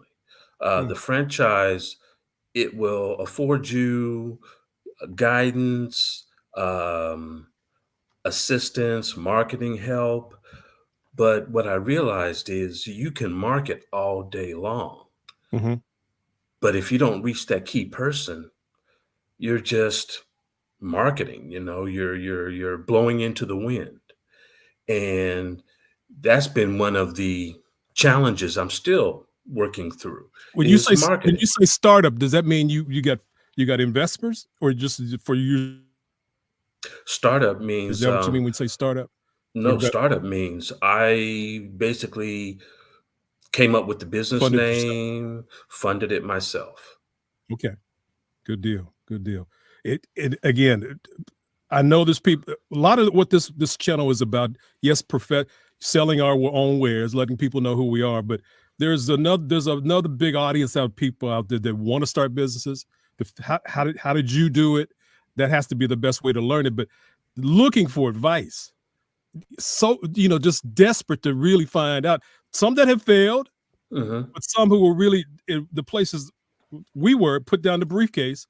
Man, and I didn't have this channel. I mean, let's just jump out there. So when someone is, you know, like the young guy, but early 20s or whatever, what advice would you give a small business owner that wants to use a service like yours, Victor? Um, I would say if you don't have a business plan, get with a professional and develop one.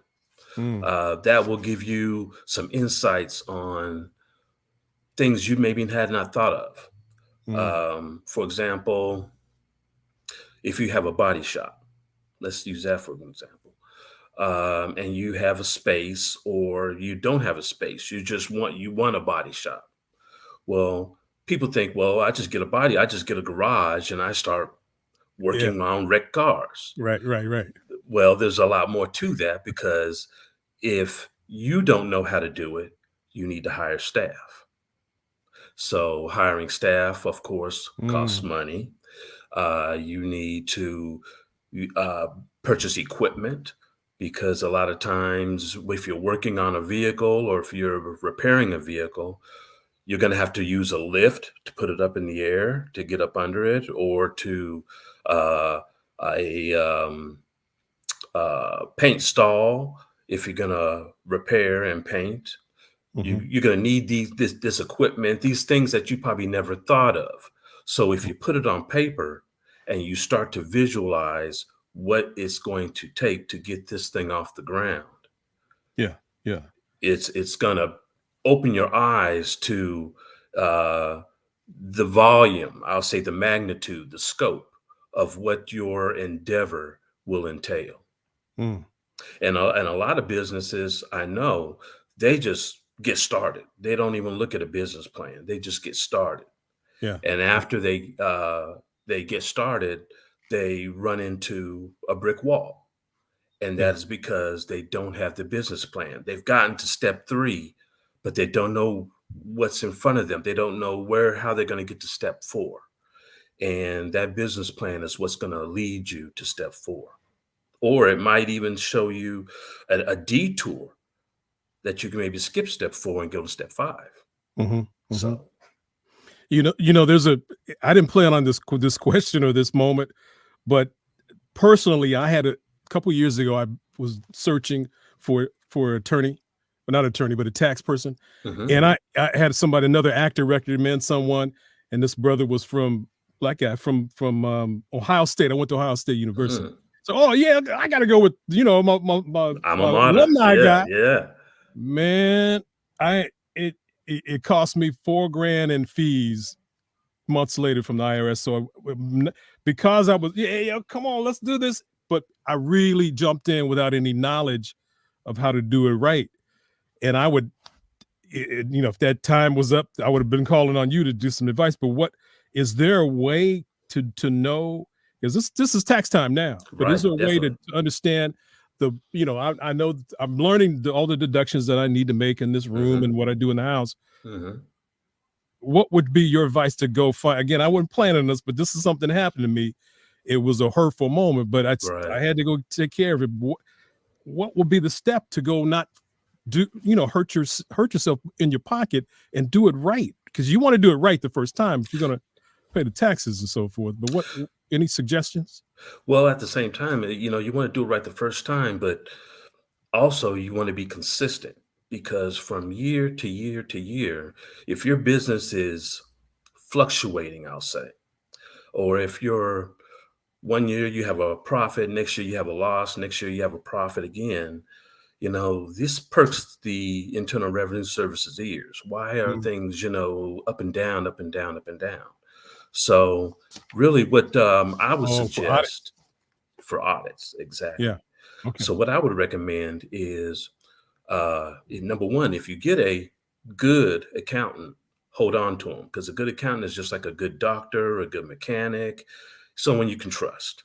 Mhm. Okay. Also, someone that will tell you what you don't want to hear. Mm. Okay. Because a lot of tax preparers, they're not accountants. They'll just enter it into the system, into the software, Mhm. and whatever comes out, comes out. Mhm. Whereas when you have a conversation with your client and you kind of delve into their business, you start to find out, okay, what kind of deductions they have, uh, do they travel? For Mhm. example, you have your your sound room. The cost of putting that sound room together, and all of that is a write-off because it's Right. business Yeah. related. Right. Okay. But if you travel to other locations, those are deductible expenses. Mm. Anything that's business related is a deductible expense. But you'd be surprised how many people leave that off the return. If you don't know, you don't know. But That's exactly that's right. the point is having a professional like yourself been able to advise properly the first time.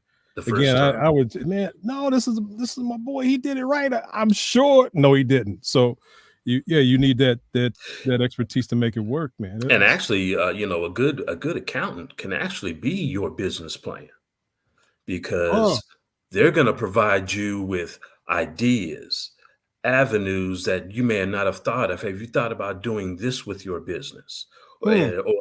expanding this, or narrowing your scope because maybe your scope is too wide and you're trying to do too many things instead of maybe focusing on these 1, 2, or 3 items.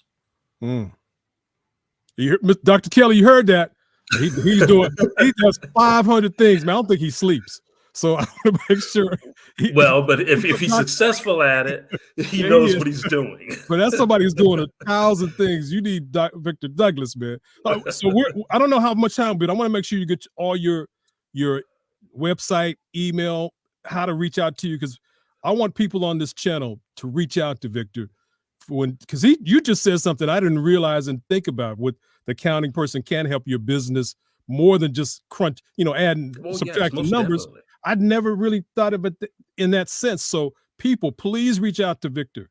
He's got something very positive, and I know people are out there like me who got hit with penalties, didn't realize they were coming, and thought everything was cool, skipping along, walking around like George Jefferson.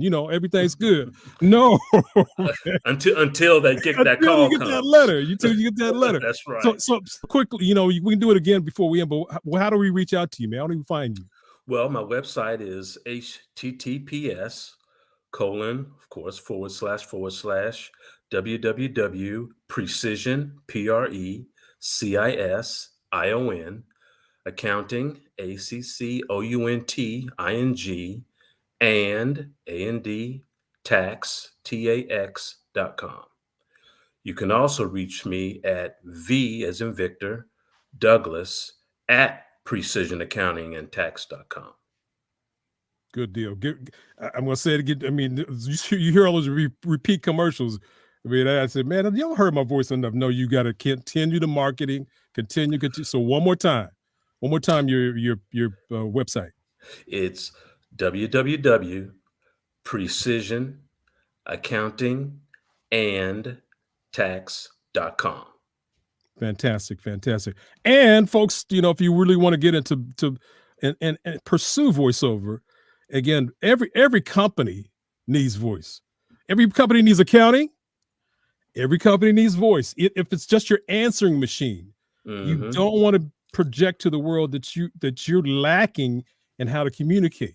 That's right. It's so key to make it work. If you've got if you're communicating like Mr. Douglas, the person who runs the business is the best passion for it.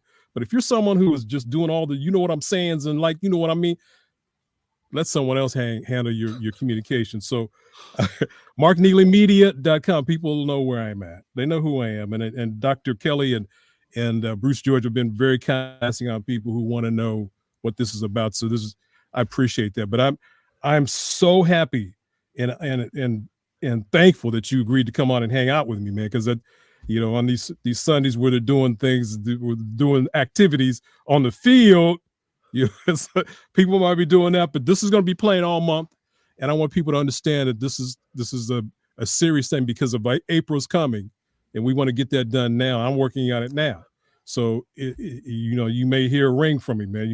Hey, I wouldn't have missed it for the world, believe me. Do you work?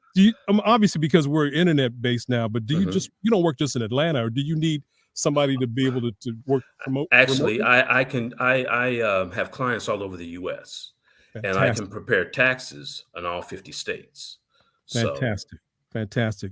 So the other thing is, I think one of the last things, the struggles, anything other than, I mean, we've talked about a lot of things, but is any struggles that you can really say how you've maybe beat them other than the prayer or just things, or reaching out? Do you have a network of people you reach out to help you through difficult times? Actually, I do. I have some close friends, my pastor, I speak with. But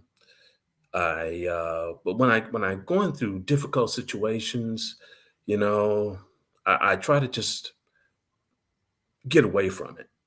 Mm. Actually, step away from it and do something else. Mhm. And actually, if I do something else, then I come back to it. A lot of times, those difficult situations, they kind of just dissolve in front of you, Mm. and the you find your solution right there. You know, I don't know if Wow. that makes sense, but No, it it it does. Letting go, letting it go. Mhm, mhm. Yeah, yeah, yeah. Exactly. But Your my time. my biggest challenge is still marketing, you know. Yeah. Most of my clients come from word of mouth. And you Yeah. know, Yeah. I've done Google, Yelp, all of the um, social media, but I'll say the best clients I say I've encountered come from word of mouth from my other clients. Yeah, yeah, I will agree with that. I'm hired Mhm. now probably 30% of the time right from for voiceover people. You do demos, a demonstration of what you can do. So I have a minute demo of everything for commercial, animation, promo, the things that are big for networks, movie trailers. Mhm. Um, I have all that on my website that people can listen to, and they go, "Oh, that's the guy." They hire me that way. Or again, I told you, have 21,000 people over LinkedIn. That's over the years. That's not automatic, but Right. I've kind of figured out the the the the way to work that, and Mhm. it's been very profitable in that sense that I can reach out to casting people, to creatives that and people for commercials. It's been done primarily. Then I've tried everything. We come from a place where you send out a postcard or direct mail or whatever, but now it's all internet based. Only thing I haven't done is social media, really linked LinkedIn, yes, and Twitter and so forth. But people go to IG a lot. I've not had a page where I'm showing everything I do. What I'm eating and so forth. At a Right, meal. right. But I know that's another place to go. If I was younger, maybe I'd do all those things. They know, the younger folks know how to do all that. But I know that LinkedIn has worked for me, and word of mouth, as you just said, Yes. and this channel. This channel, man. So, Mhm. we're using it. We're using it in a positive way. So thank And you, you Dr. Kelly. and didn't mean to cut you off, but accounting is such a trust business. If you get a referral from an individual that you've worked with already, Mhm. and that person, swears by that individual, that gives you a leg up really on Yeah. just going cold turkey to someone you've never seen before, because you have a personal experience with an individual. Mhm. And when that other person comes in, they gush about, well, so and so just spoke so highly of you. Right. you know there's your marketing. Yeah. There's no better No way to better. go. Yeah, you're not gonna be swayed better, more convincingly than that. That a That's friend correct. is really, you got, okay, I trust that. That's what happening. And I know that, again, this channel where is Dr. Kelly's put together for Black business is such a positive. We can find anything through this network that I is a positive in it. And as we are in this in our we should be turning to that and I and agree. doing all we can, if we can, I to agree. support each other. So Yep. I'll be shouting your name from the rafters, man. And I thank Portia Q who's hooked us up. And I And will thank her personally myself. yeah, and I'm gonna turn Dr. Kelly onto her voice if he wants a female to shout out like he's had me doing. So I I have a question for you. you sure anything. Okay, your voice is very familiar. I'm sure the world has heard your voice at one time or another. Yeah. How did you get to this level? Wow, what we've been talking about, just hanging in there, man. As an actor, you every day is not Super Bowl day, or it's not. You just I go back to the word passion. When I come into this room, I love this room because I can create a frog. I can do James Earl Jones. I'm the voice for Forrest Whitaker in a movie. They call that process ADR, automatic digital replacement, or dubbing. I dubbed the voice. You've heard this show called Lupin on Netflix? Lupin. It's a French show. I'm one of the voices of the characters in there doing the English. It's a French show doing the English. I have things like that happen all the time. I plan to be the voice of the Oscars. That's one of my manifestations right there. I've got a stage of Kodak Theater. It's just dreaming and hope and seeing others, as you've just talked about, seeing others who are positive and successful, copying theirs and reaching out.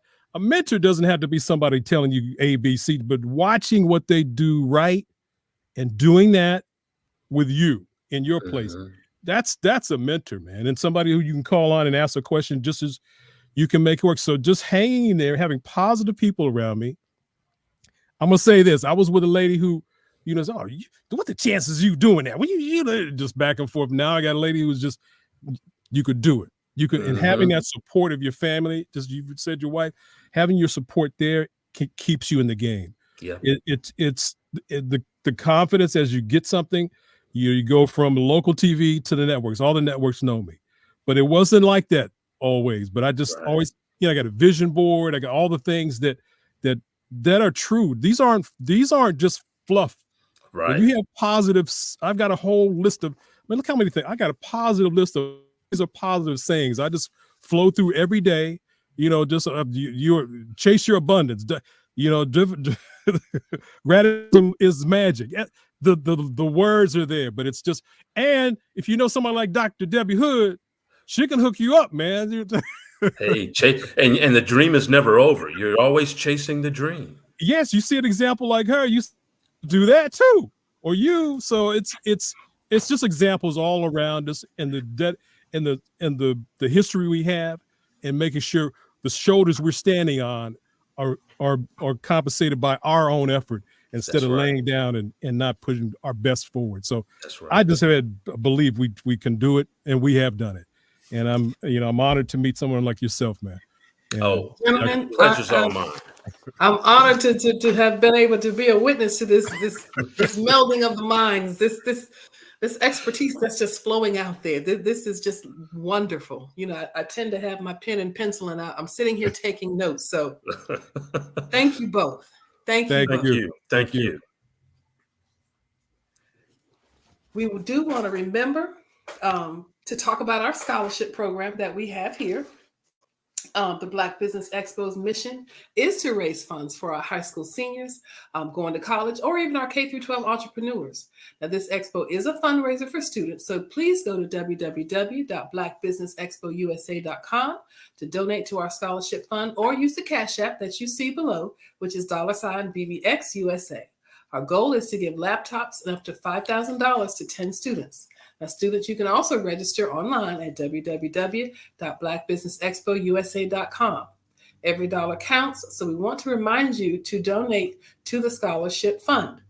We do want to thank our Black Business Expo sponsors for January 2024, NC100, Moody Capital Partners, Suede Soul, The Hello LLC, Lotus Richey Coaching and Training, Carolina, Virginia Minority Supplier Development Council, Step Management, 5-Star BDM Media, Barbara H. Smith, LLC, Margie McLean Foundation Incorporated, Genius is Common, Earth Essentials, Milani Shani Global, Executive Women Success Institute, The Quality Coaching Company, Superwoman Business Services, Creative Force Studios, Lee Entertainment, Artistic App Design, and of course, Black Business Expo USA.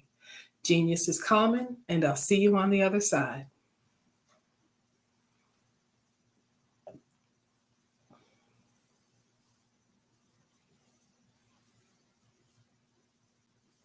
Ladies and gentlemen, and fellow professionals, please allow me to introduce myself. I am David Jones, the co-founder and CEO of the Hello LLC, where I'm passionately dedicated to guiding individuals and businesses toward their own return on time investment. Time is my only competition. With over 20 years of experience as a corporate C-level executive, I bring a wealth of knowledge and expertise to the Hello LLC. My career journey has been marked by a relentless pursuit of excellence in marketing, strategy, and business management leadership. I have had the privilege of working with renowned Fortune 500 companies such as Xerox, American Airlines, Hilton, and Geico. However, what truly drives me is the transformational work we do at the Hello LLC.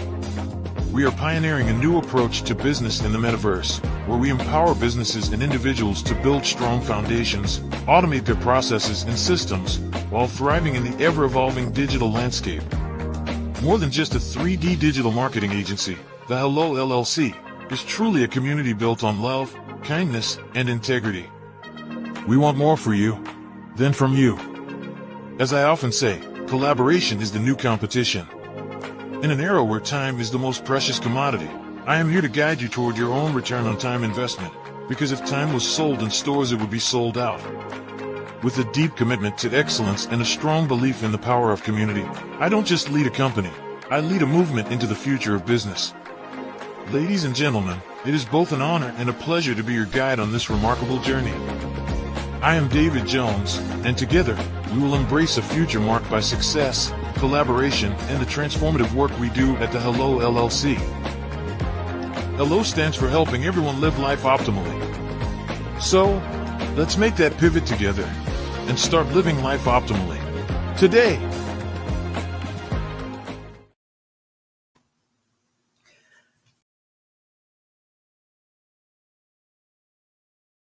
Sometimes you got to hear the news from the Black perspective, and more specifically, Black publishers. And that's exactly why you have to download the Hey Tie app, the largest mobile app delivering breaking news, videos, and podcasts from 200 of your favorite Black publishers. Yes, 200 Black publishers delivering news as it happens, literally all in one app. Go to hayti.com or download the app in the Google Play Store or Apple App Store. It's completely free, along with information that you can trust, so go check them out. Social media is evolving. It's more vibrant, more colorful, more energetic, and so are you. It's not just photos anymore. It's video, it's audio, it's subscriptions. And now there's Fanbase, a new monetized social network. Fanbase delivers the complete native app experience with full content monetization for every user. No algorithms that shadow ban your engagement or growth, and no ads. Follow anyone for free and subscribe directly to your favorite creators for $4.99 a month. Plus, show some love by tipping on any post. Also, make a Fanbase page and monetize your content the same way. Finally, connect with your followers by posting the amazing content you already create. And now, get paid for it. It's time to energize and monetize, because everyone's a fan of something and everyone has a fan base.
Dr. Eric Kelly III and a host of phenomenal speakers from all around the globe for this 7-day virtual event that you don't want to miss.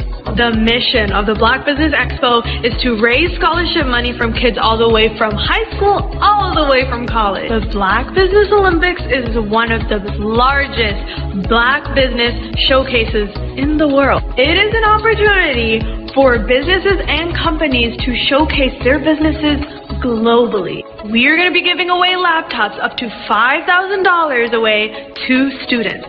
Again, I'm Olivia Appleberry, the founder of 2 Cents Finance and one of the speakers for the expo. I am so excited to see you there. For more info, go to www.blackbusinessexpousa.com or call 919-308-9090 and hope to see you there. I am Black Business. From the moment I wake until the time I sleep. Yes, I am Black Business. I am Black Business. Tell me, are you Black Business? I am Black Business. Do you support Black businesses? Listen, I support Black business because I am Black Business. Black Business Expo, one of the largest business showcases in the history of Black business in the world. The world! Sign up today at www.blackbusinessexpousa.com or call 919-308-9090. I am Black Business. I am Black Business. From the moment I wake until the time I sleep, I am Black Business. I am Black Business. Are you Black Business? I am Black Business. Do you support Black businesses? I support Black business because I am Black Business. Black Business Expo, one of the largest business showcases in the history of Black America in North Carolina. Join Dr. Eric Kelly III and a host of phenomenal speakers from all around the globe for this 7-day virtual event that you don't want to miss.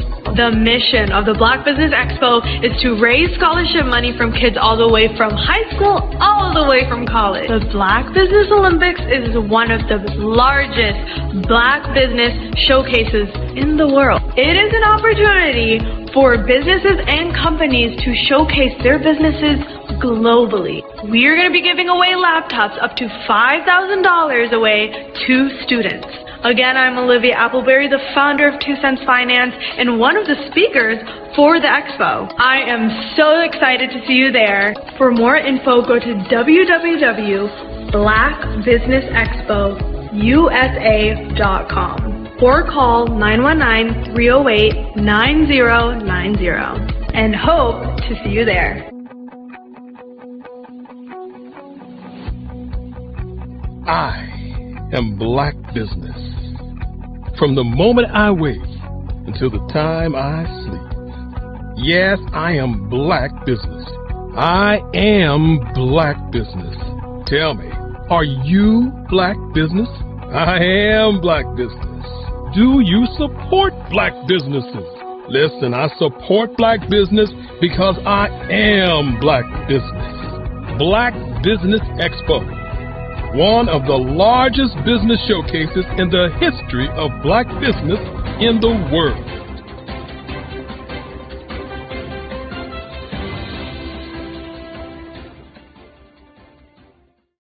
Absolutely. So our coaching program help people that have the lack of time, that lack strategies, and lack the confidence to go after their dream life. So we help them implement tools. We help them implement, I love to leave the inherited lack of finances or the education behind finances. But it wasn't until I lost my firstborn, my only son, that life changed for me. And where I was going after it all, living the corporate life, hit my 6-figure income and living in my dream house with my dream man, driving my dream car. Wow. I nearly lost it all when I lost my son. And so I realized it only takes one financial catastrophe that can change your entire life. That's what made me start All New Beginnings. Because no matter what's going in, and because of that, we develop a program called Wise Minded. My little slogan is, don't just dream it, let's live it. If they want to connect with you or work with you, what is the best ways for them to be able to do that? Well, for my social media guru, you can connect with me on every single social media platform as Tanya T. Wells.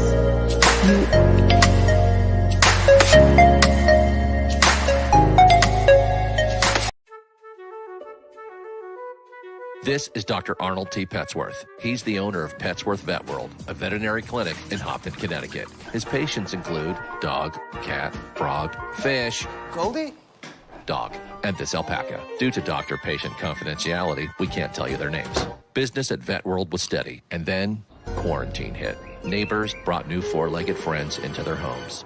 Bunnies. Bunnies everywhere. Dr. Petsworth welcomed these new patients with open arms. The only problem? There were more appointments than he could manage. That's when Dr. Petsworth turned to his American Express business card, which offers spending potential that's built for his changing business needs. He decided to hire a new assistant, Julio, and with spending power built for business purchases, he used his card to furnish a new exam room. Together, Dr. Petsworth, Julio, and American Express Business made sure all the pets of Hopton got the love and care they deserve. And everyone was happy. Get the card built for business by American Express.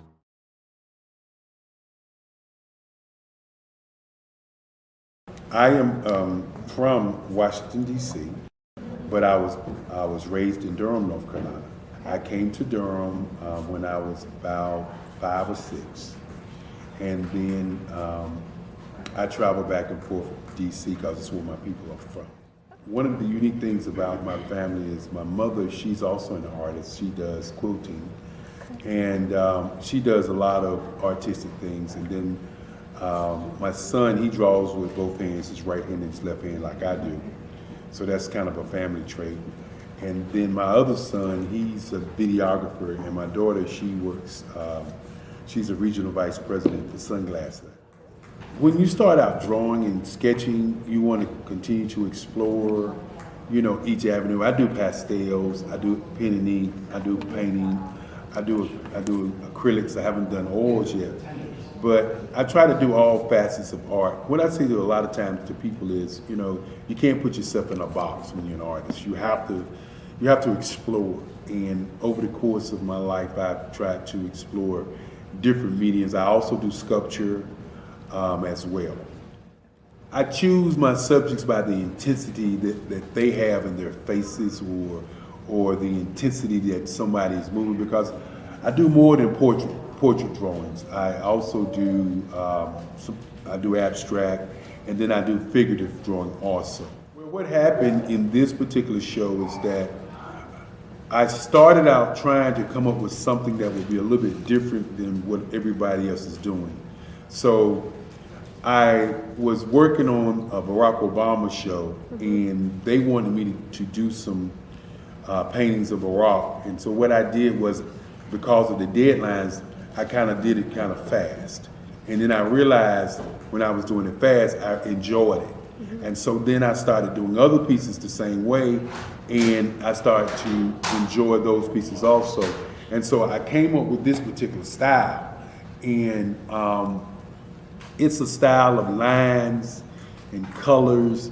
And what's interesting is that when I was in college, I did a show called Lines, Colors, and I talked about the boldness of the blacks, the hotness of the whites, and this is how this has come about, you know, later on in my life. And the colors comes from a lot of the entertainers that I work with, where they wear different colors. They don't wear, you know, your plain reds or your whites. They wear different colors, and so that's also another piece of what's giving me the colors. The subtitle of this show is Faces That Speak Life. That's real critical.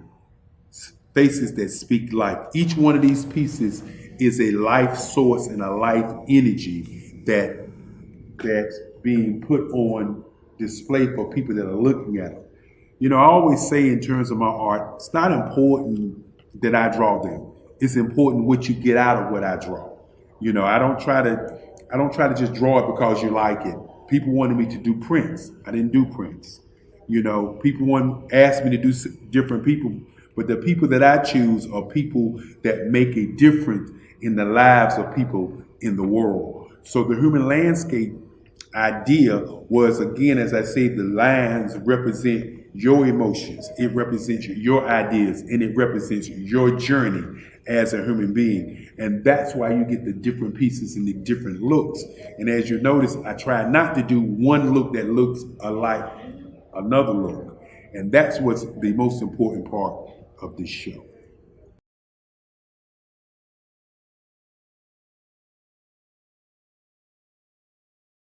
Artist to me is a creative expression of something from nothing.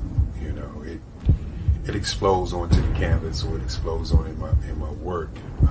One of the things that I try to do more than anything is I try to just give the lines and the movements and emotions and expressions to what I do. Art really means to me a chance to express how I feel deep down inside. Most of my art begins as a thought that I might have, you know, whether it's sports, whether it's history, whether it's a woman or a man. It pretty much starts as an idea of thought before I get into the actual image of what I'm going to draw. I do a lot of historical pieces. I was a history minor in college, and I love to do history pieces. And a lot of times I'm thinking about history, and then I try to make that history impact you as you look at it. That's one of the reasons I do pictures so large. People ask me, why do I do pictures so big? And I tell them, I want the piece to impact them as they're looking at it, to kind of dominate them, dominate their space. And most of my pieces I try to do off page. I don't try to do anything that's going to be in those four corners or in a square. And I want your imagination to be a part of the piece that you're looking at. I was born in a little village on the island of Haiti. Many deadly diseases pounded me. It is as if they were on a mission to end my existence on this earth. I refused to give up. In 1983, I left Haiti and came to the United States of America. And I came with $5, 2 shirts. I didn't speak in English. I came to Atlanta. I got a job. I was a doorman. I was a doorman with a dream. What I used to come on stage. I'd rehearse this moment that I'm standing in front of you. That's the power of a dream. Maybe today is the day you begin acting as if you already have it. And then step out with full force. Take a risk. No condition is permanent. Don't let your situation distract you. You are chosen. You are called. You are born for a purpose in this life.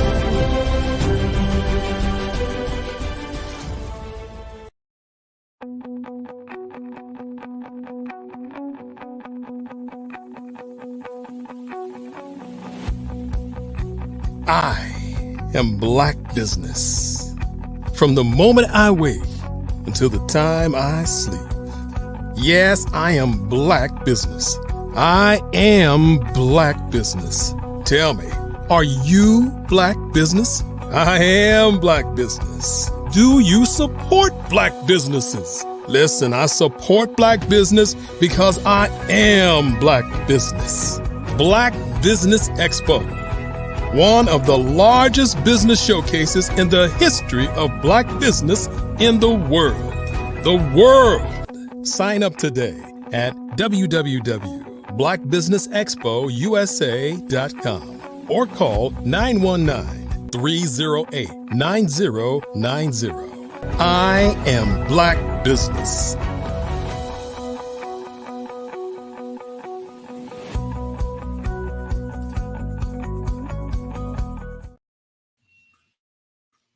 Good evening, Black business owners, entrepreneurs, thought leaders, corporations. Welcome to the Black Business Network.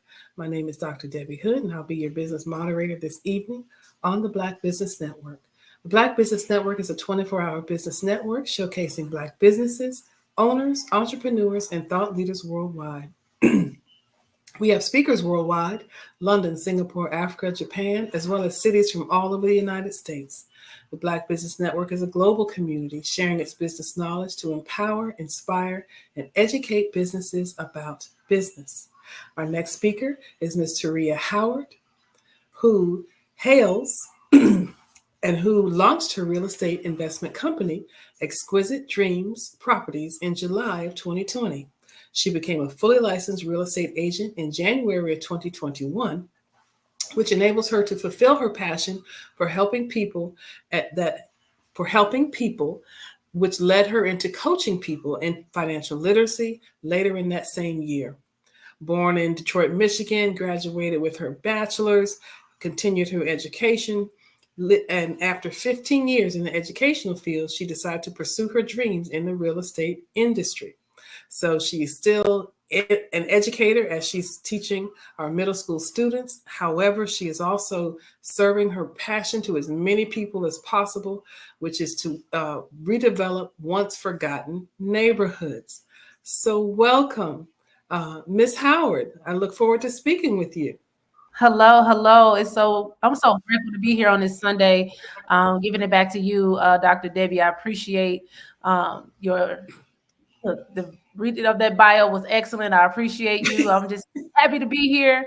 As always glad to spread the word of financial literacy because we all need it. No, absolutely. And we're going to jump right into things. You've talked about your inspiration. So what really initially inspired you to become that realtor and that financial literacy educator? Well, it's because of my own lessons, hard money lessons that I had to learn myself. I was taught to be a spender, and I didn't know how to manage my money well. I messed up my credit countless of times in the past, and it really came to a head when I decided to start my real estate investment company, Exquisite Dreams Properties. I had a 567 credit score. My partner at the time, her credit score was in the 500s. We had these big dreams of starting our business, and we went forth through everything that we thought we were supposed to do. But we left out the part of, learning how to manage our personal finances. So we did all the classes, we studied, we researched, we did all the things. And we found a deal that we could buy 3 homes for $100,000, 3 bedrooms, 2 bathrooms each. And that is an awesome deal to be able to buy that many homes for $100,000 each, $300,000. So we went out, tried to find funding. And that's when we found out how important our personal finances were, because when we went to all those seminars and the things that we did, they all were saying, oh, you can buy real estate with no money, no credit, no money, no credit. Yeah, you can. But you still have to have some type of skin in the game, especially when you're a new company. So we went to like 12 different lenders. And on the last one, he said that because it was a good deal, he would do it. But we had to come up with 40% of that 300,000. I'm a school teacher. She was a stay-at-home mom. So of course we did not have that money. So it just broke my heart that I couldn't do this for my company, the community I was trying to build up. And I decided to, this was it. I have to start working on my personal finances. And when I did that, it just opened up the world for me to learn so many different things. I became a realtor because I wanted to be able to broker my own deals for our company. But initially when I became a real estate agent, it was so many people out there lost, and they wanted help, and they wanted people to help them. But a lot of real estate agents, unfortunately, they don't have the time, or they want people already ready.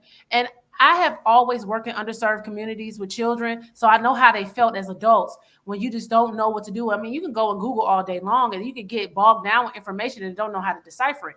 One of my gifts is be able to take a whole lot of information and break it down for people to understand. So I decided to not only help them purchase a home, but to also teach them financial literacy so they can keep the home and be able to be fully prepared to purchase a home. Because when I first bought my first home back in 2010, I had just, revitalized my credit once again. And I still didn't have the financial literacy enough to keep my home. And that was the point. I was a homeowner for 10 years. And because of the lack of education, I lost my home. So I was able to, put forth all the lessons that I learned, plus all the things I was learning about financial literacy that I never knew, and help other people be able to, realize their dream, if that's what their dream is, to own a home, or just be more financially literate so they can understand how to make their money move for them. So how do you balance that role? Or those roles of being the realtor and that literacy educator? How do you balance that? Well, I build rapport with people first. I make sure that I understand who they are initially, and where they are and where they stand and what they're looking to do. And once I figure that part out, then I can know exactly what direction to steer them in, because you just never know, because everybody has, these big hope and dreams of doing a lot of things, but a lot of times we don't do the groundwork, the foundation work first. So I need to understand you as a person. And I just build a rapport with people, and I ask the right questions. I let them know that and understand that I'm here for them, and, not just out to, get the commission or whatever the case may be. I've given out plenty of information, and people have used it with other people, and it's okay. But I just want people to have the education first. So I'm an educator at heart. So I educate first before I think about a sale. And we always talk about the successes. So I know you've had some. So give us some of the successes you've had, because we want to start from a strength-based perspective. What are some of the notable successes you've had? Yeah, so I did a podcast with a young lady, and she, at the end of it, we just had a conversation. Like I said, I build rapport with people. And she was saying how she was going to never be able to be a homeowner. She's going to do everything with cash. She doesn't like credit, she hate credit, all these different negative things. And after having that conversation with her, after I did her podcast, she had a different understanding and a different perspective, and it motivated her. So after that, she ended up, because she didn't have negative items on her credit report, she just didn't have enough credit and had debt. So I had advised her on how to build her credit, and I advised her how to, build it and stack it faster. Within 6 months, she was ready to purchase her home, and she never thought she would ever be able to be a homeowner. And it took her 10 months because she did the Bank of America program, and she had to have more savings. So within 4 months, she had enough savings. So after 10 months, she became a homeowner for the first time, and that inspired her to be a real estate investor. So now she's looking to, and that's here in Detroit, where at my hometown. So I helped her be able to, get out of the mind blocks. That's first and foremost thing for me. What is blocking you from thinking that you cannot, do better for yourself, and that you have to?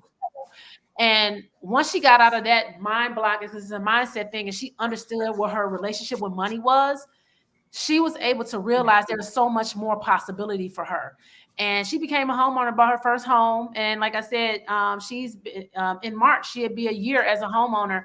And she's looking to, purchase more property now, because it inspired her, because she saw how once she got the education, how easy it was. So I was just so proud of that, because I took somebody that was like, no, negative, to like, oh my God, I can do way more than just be a homeowner. I can be an investor now. So, and that wasn't even my objective. It just, that just spurred it from there. And you just mentioned something, that mind block. So talk to us about, and I definitely see how that is a challenge to get over. Yes. So talk to us about some of those other challenges that you face in those roles. And then, of course, in dealing with people, because oftentimes that may be where the challenge lies, and then how you overcome it. Well, I deal with little challenging people every day. And I'm used to dealing with different personalities. So I always meet people where they are. And my energy always is the opposite of theirs. So if they're negative, I'm always positive anyway. So it's all about the energy that I bring, and bringing it to the level that they can understand that it's achievable, but you're standing in your own way. And I let people see how they're standing in their own way by just asking simple questions and letting them, and just repeating their answers back to them, so they can actually hear what I'm hearing. So then once they hear it, they just kind of be like, okay. Yeah, I didn't realize that. So that's the same thing that I do with my students. You know, I just make sure that I listen first. I want to listen first so I can figure out what is the blocks. So then I can show you like this is what's holding you back without being chastising or like I'm telling you what to do or making you want to do something you don't want to do. So, you know, because I know you really want to have better, you want to do better. You just don't know how to do better. So, you know, I'm so used to dealing with difficult individuals. I deal with teenagers. So, you know, if you can deal with teenagers, you can deal with people. And I deal with like, you know, 25 of them at a time. So it's like, you know, I feel like I'm the teenage whisperer. Now I'm becoming the adult whisperer. I don't know.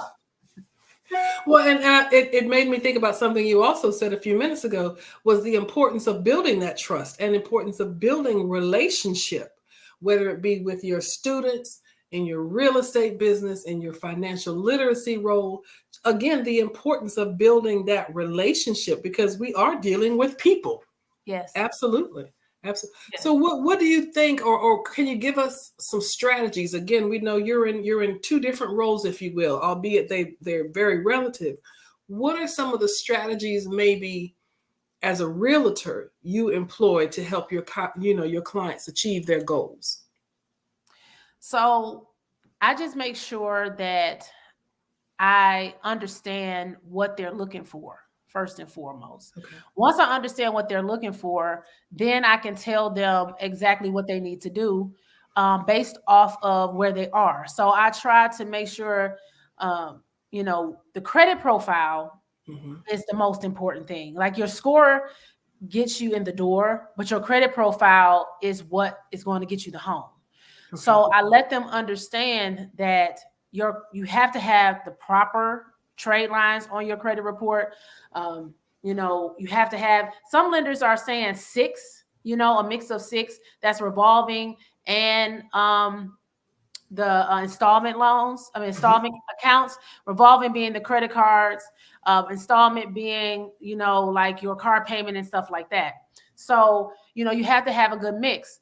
At this point too, because there's so many programs and so much money out here that people are leaving on the table, you really only need like a 650 credit score. Now, mind you, your interest rate is going to be higher at that point, but owning a home can help you build your credit because you're going to add another trade, a positive trade line, which will boost your credit. And then you can go back and refinance later once your score improves.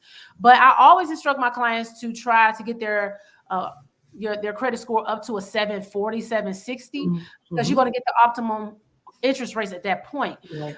Because it doesn't matter if you have a 740 or 850, it's still going to be the same interest rate. But if you get it to that 700 mark, it's still, but like I said, 650 is a good starting point if you're ready with the trade lines and you have the debt to income ratio there. You can start there because there's so much money that these states and these counties and these cities have for people to be first-time home buyers. And, you know, you don't want to leave it on the table if you can go ahead and do it now.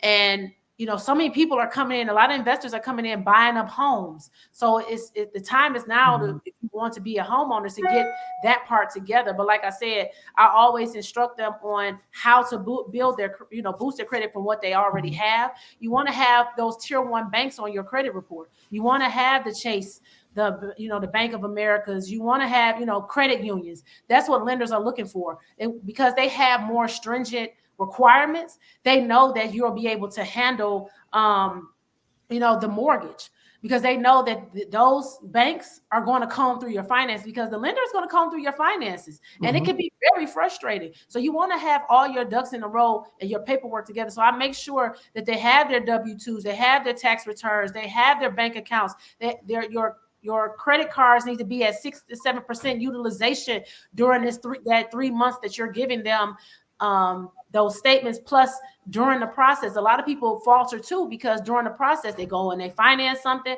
They got to want to go ahead and get the furniture. They want to go and put something in their name for somebody else, and that messes people up. So I tell them, once again, don't do anything during this process. Right. save it to after the fact. So it just all depends on where you are, and you can deploy different strategies. I give them ways to pay down their debt. I get, if you can do a top down effect, like a snowball effect, or if you know your interest rates and how to pay over your interest rate, or whatever the case may be. It all depends on where you are. So it just all depends on where they are. It's so many different strategies. It just all depends on where they are and what they can do at that time to get them to their goal faster. You've given us so much, even in this short period of time. So how do you stay informed about these different market trends and changes in the industry? And I don't know if this information is available to us, the lay person, but where is this coming from? I take classes. Okay. I read every day. I stay abreast to money news. You have to follow the money. I'm learning how to trade on the stock market. I know how to read charts. I take a real estate class every week where I stay abreast to different strategies. I read a real estate publication every single day. I keep I study Bigger Pockets. I read their articles. They send me articles every day. I read their articles. I talk to lenders because I want to know exactly what they're looking for. I find underwriters, like, what are you looking for? Because the underwriter is the one that really makes or breaks the deal. So I just make sure I stay connected with the right people. I continuously educate myself. Because I can't teach financial literacy if I'm not continuing my education. Right. I read all types of financial books, from Rich Dad Poor Dad to The Richest Man in Babylon to all different types of things. So I get in it from the old to the new, and I'm just kind of combine it together to become a solutions oriented type of person, because that's just who I am. So in order for me to be able to do that, I have to continue to educate myself. So that's what I do. And what would you say to someone who is looking to pursue a career, whether it be in real estate or financial literacy education? Because definitely you are an educator at heart. You're one of those lifelong learners that they speak about in academia. So what would you say to someone else? You have to be a lover of knowledge. You have to want to continuously learn and love to learn and learn how to take information and be able to convey it to other people. Because there's a lot of smart people out here, but there's a lot of people that don't know how to convey information to others. Exactly. So you have to be able to be, you have to love to learn first.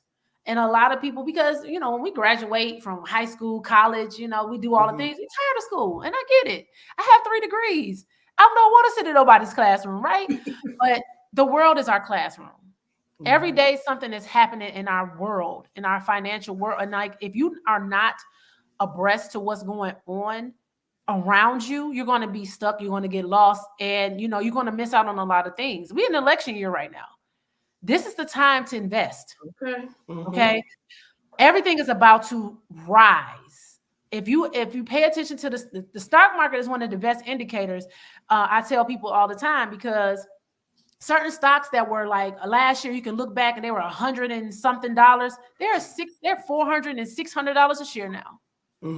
So, and that took a year or sometimes even less. So, you have to be able to understand how money flows and how money works. And that's only through financial literacy education. And that's one of the things Robert Kiyosaki always says. In order for you to become wealthy, you have to be wealthy in knowledge first. Talk to us about a really rewarding experience that you've had when providing the financial literacy. Again, we know you're in some different roles, but talk to us about that success in that area and some of those key principles that you're emphasizing with others. So I would say I've had plenty of people, come to me, because I do lives I do it Tuesdays, Mondays and Tuesdays on my YouTube, my Facebook, and my IG. And I used to do it every day, but I just turned it down to like 2 to 3 days a week.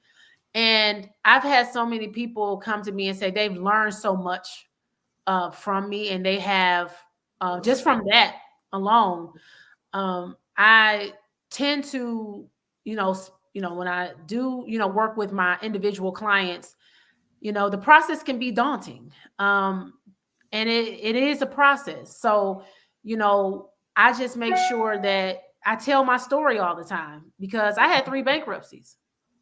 And that motivates them to keep going, because they're like, ooh, 3? Yes. And it took me 16 months to, really clear up my credit, and that was like the last and final straw. Like, I'm not doing this anymore. So, I've had people come to me and said, I'm ready now because of the things that you've taught me, because of the services that you have provided. Some people have, became homeowners within the last, because I've been doing the financial literacy education now for 3 years. It'll be 3 years in March. I've had people come to me and say, hey, I'm ready to buy my first home now because of the things that you taught me, the things that you, the program in which, they were in. Or if they are already homeowners, I've helped professionals who are business owners who was leaving money on the table. Like, some of the things that you helped me with have changed the trajectory of my business, and I was able to get the funding that I need to, scale my business, because I got my personal finance in order. I've helped people, who thought that they had to sell their home, and yeah, I'm a realtor, and I would love to have that sale, but no, like I think of the bottom line of the person first. I had a young lady come to me and she was like, I want to sell my house. I'm tired of it or whatever. And I said, you're in a prime area. And your property value is about to skyrocket, because anytime they put a landmark, they put a new municipal building, new community center, new skate park. That was the first thing. Anytime they put any type of new government city type of landmark in your community, it's about to be a change. Then they turn around and put a Chick-fil-A there. Chick-fil-A is about real estate. Okay. They do not put their business anywhere that is not going to be profitable for them, safe for their customers. I should say safe for their customers first and profitable for them. So anytime you see businesses coming in, municipal businesses coming, municipal landmarks being put in, your property value is about to skyrocket. Now, could I have told her, yeah, put your house on the market, girl? Yeah, I could have. But I'm like, no, don't make that same mistake I made. I bought my house for $150,000. My house is almost worth $400,000 right now. Wow. And if I would have never sold my home, it would have been paid off by now, because I was already, it was almost, at that point when I sold it, I sold it for like 170. I would have had like almost $200,000 in profit.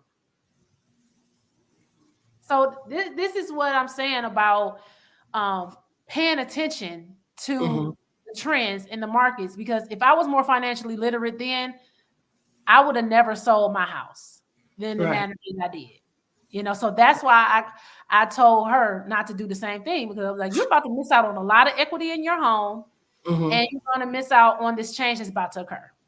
So, I mean, I can't even write fast enough to take notes on this, because you're giving us so much good stuff. Talk to us about, and you've already mentioned some of this, some of the tools or the resources that you're really giving to others to improve their financial literacy. The education, of course, is paramount. Right. So, I show people, when you pay, how to pay down it. I would say, for example, how to pay down a credit card debt, because I know credit card debt can be daunting. It can be overwhelming. And a lot of people just don't know what to do. But a lot of times it starts with a budget. You have to know everybody knows how much they got coming in. Right. But when you swiping that debit card, you don't know what's going out. And I'm a swiper. I'm admit it. So the tap now makes it so much easier. It's dangerous. Even dangerous, right?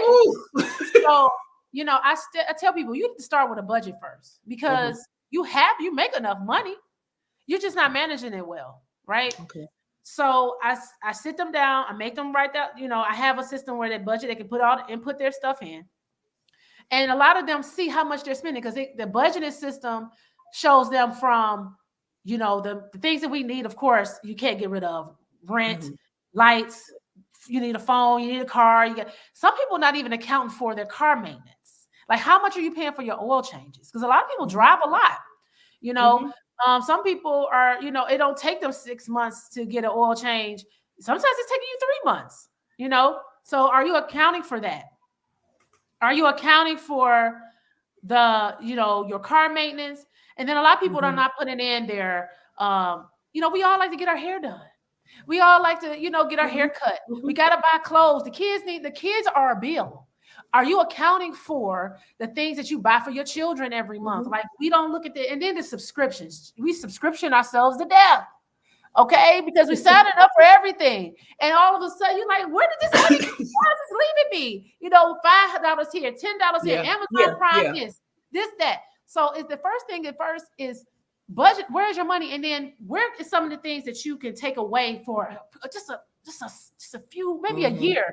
What can you sacrifice that you don't really need to let you be able to get to where you're going? A lot of people don't want to do that sacrifice piece, but when they see that on paper and they see that they're bleeding their money away, they're like, oh my God. So I start with that first, because I gave up TV. I always be a TV junkie.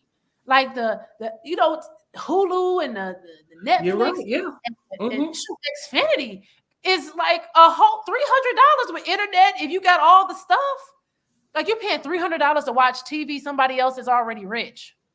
Okay. So, you have to think of stuff like that. I know, and a lot of people just not willing to sacrifice. So it's like that budgeting make you look at, okay, what can I do? Of course you can't sacrifice your food.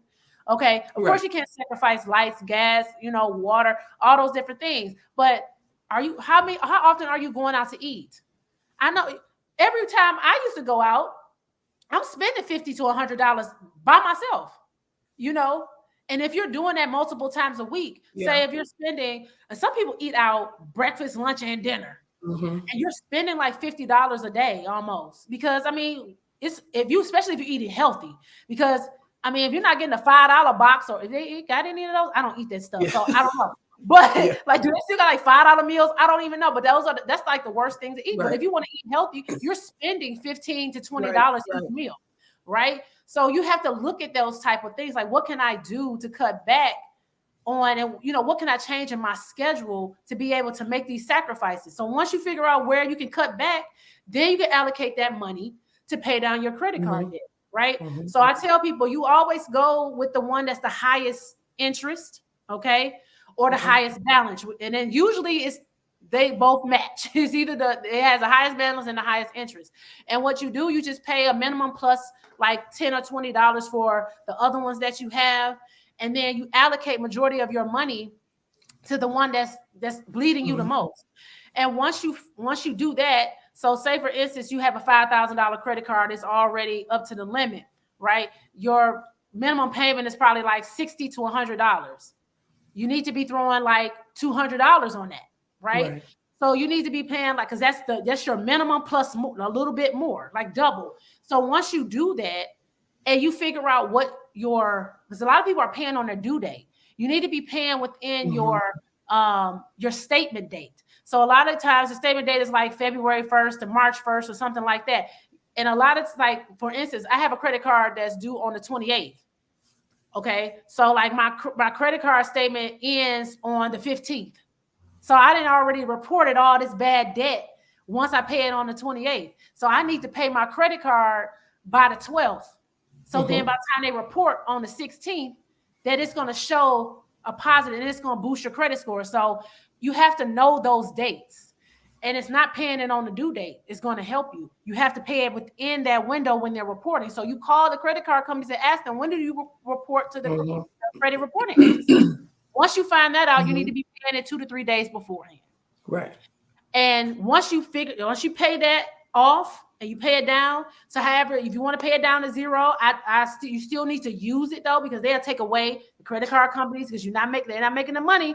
They'll take it away from you. So you need to be transferring some of those bills that you have, pay your cell phone bill, buy the groceries, the gas with that credit card, because you already got that money. You're going to pay it right back off.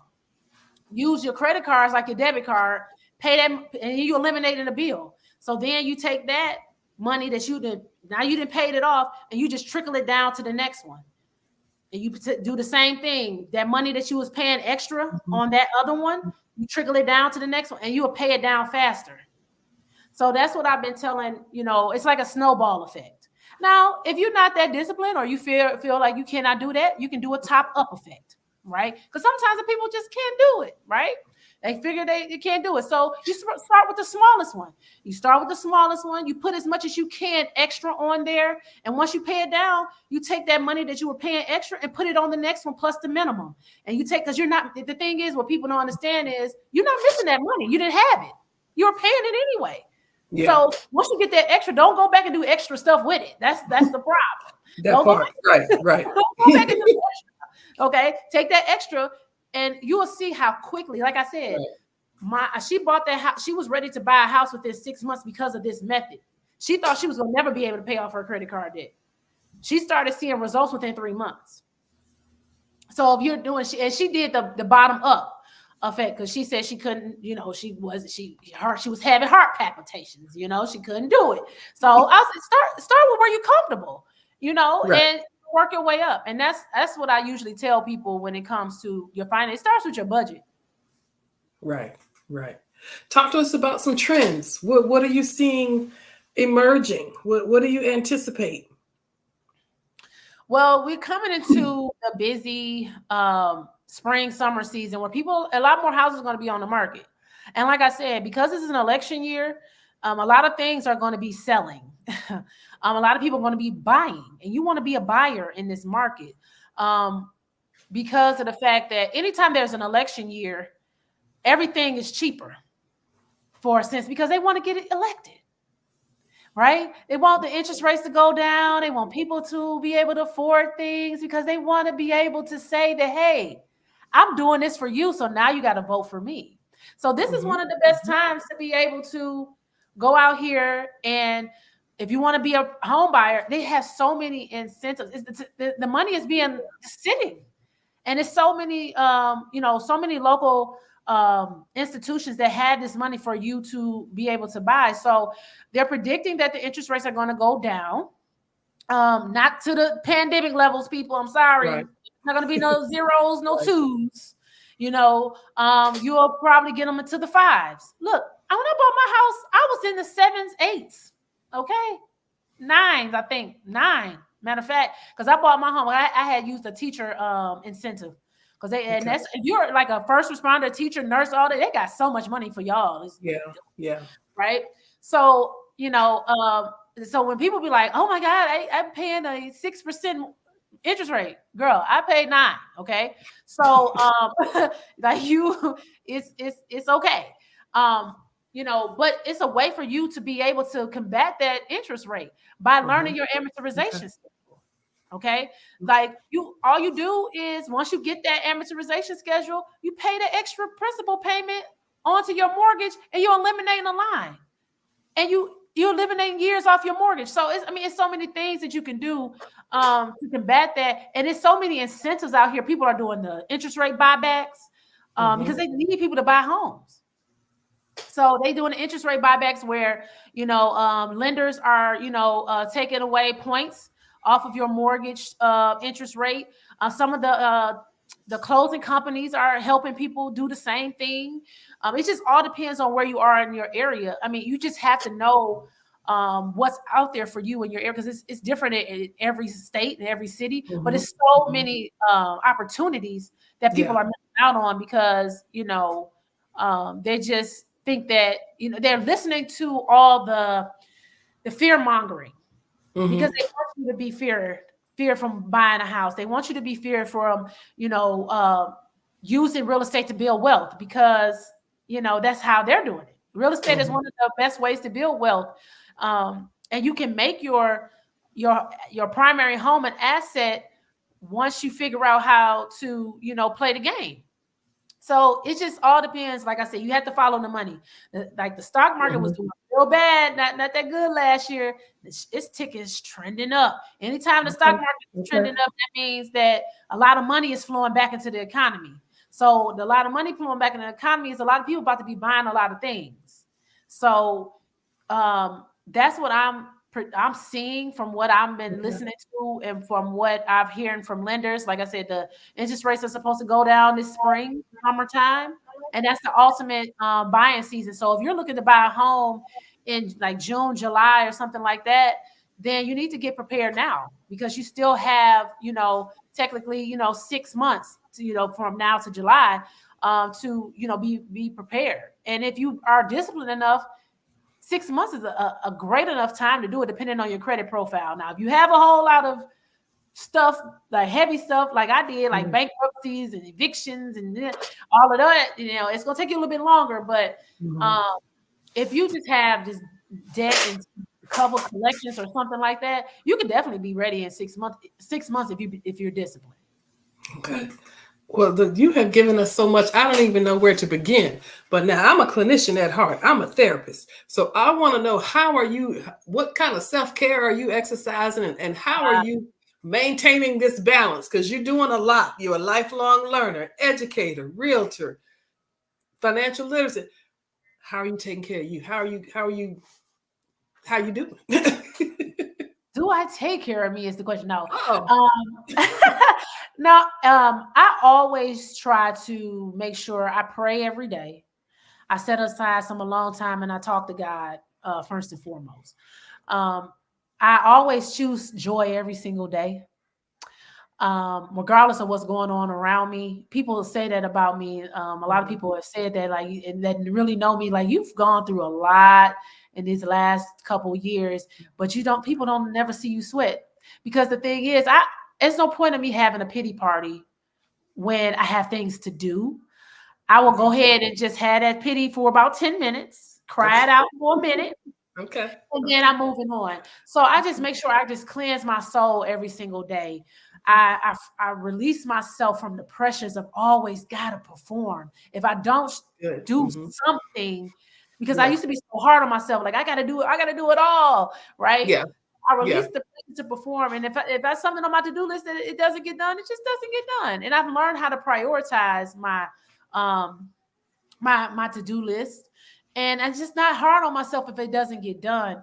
And I work out. I love to work out. That's one of my stress relievers. Just working out, like I work out like a crazy person, people say, but that's one of the gym is my happy place. So I do that. And I make sure I spend time with the people that I love. I love to laugh. So I laugh generously every single, if you can't tell, I've been making fun of myself and making fun of things ever since we started. So I laugh every single day. I love to smile, and it's just good. Like that. So, I need to work in a massage because this shoulder is tight. Oh, absolutely. Absolutely. And I can just imagine this joy, this balance, all of these things are moving you towards your long-term goals. So what are those? Maybe give us a long-term goal and an aspiration that you're, and I can tell you're already moving towards it, but yeah. What's the next goal? So my ultimate goal is to, really start buying up properties and beautifying neighborhoods and getting people to the point where I can show them how to buy this house that I have acquired and, make it affordable for them. So I want to start, buying homes, fixing them up, beautifying neighborhoods, bringing people back into the neighborhoods that are long gone, that have been lost, people forgot about, and showing them that they can come back and, be a homeowner. Because a lot of people just don't believe that. So I just want to, be able to do that part of it. Plus, I want to buy homes and be able to help the ones that have been forgotten, our babies that are coming out of foster care. They forget about them. They just throw them out into the wolves. So I want to have transitional housing for them where they can come in and get training, because I've actually connected with some people that does trade. They're doing the trade school and they're looking for young people. So, I want to be able to have that mental health capacity for them, be able to have the training for them, and then show them how they can, have them operate as functioning adults to be in society and be able to move on, into a home that I had probably refurbished. I'm like, here, this is a home that I refurbished. This is how you buy it. And I want to do it for domestic violence victims and homeless too. So we love it. Tell us how we can find you so we know how to find you. Give us a phone number or website as we wrap it up. Yes. So my phone number is 901 area code 450-1134. I'm on Facebook as Toria D. Burton Howard. It's like all my names. I'm on Instagram as Queen Coach T. All of my what is X now? X and all the other ones that I'm on. I have LinkedIn, Toria Howard on LinkedIn. My digital card is 10,000cards.com/Toria_Howard. You can get all my information if you want to follow me. My YouTube is Queen Realtor T. I'm at Timeless Finds with T on YouTube. So I'm everywhere. If you just probably Google my name, we got lots of ways. We're gonna find you. Listen, you're gonna find me. I'm absolute pleasure. Absolute pleasure. Genius is coming, and I will see you on the other side. All right, thank you so much. This was awesome. Thank you. We do want to remember the Black Business.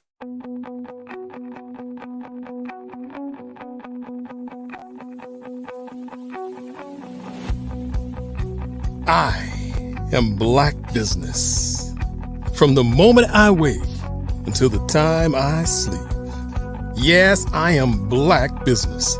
I am Black Business. Tell me, are you Black Business? I am Black Business. Do you support Black businesses? Listen, I support Black business because I am Black Business. Black Business Expo, one of the largest business showcases in the history of Black business in the world. The world! Sign up today at www.blackbusinessexpousa.com or call 919-308-9090. I am Black Business.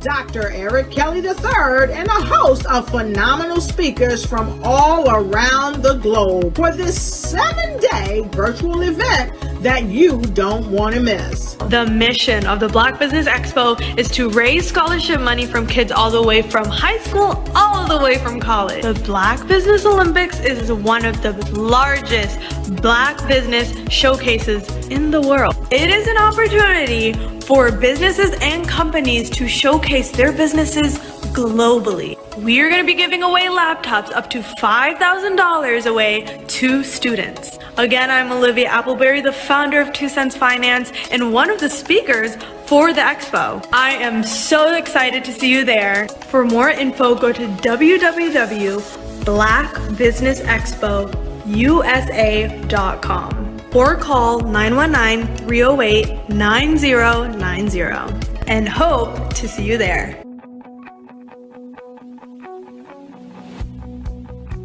I am Black Business.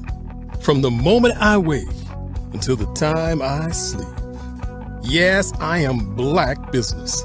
I am Black Business. Tell me, are you Black Business? I am Black Business. Do you support Black businesses? Listen, I support Black business because I am Black Business.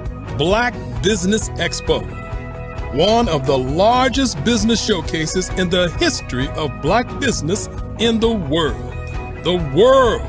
Sign up today at www.blackbusinessexpousa.com blackbusinessexpousa.com or call 919-308-9090.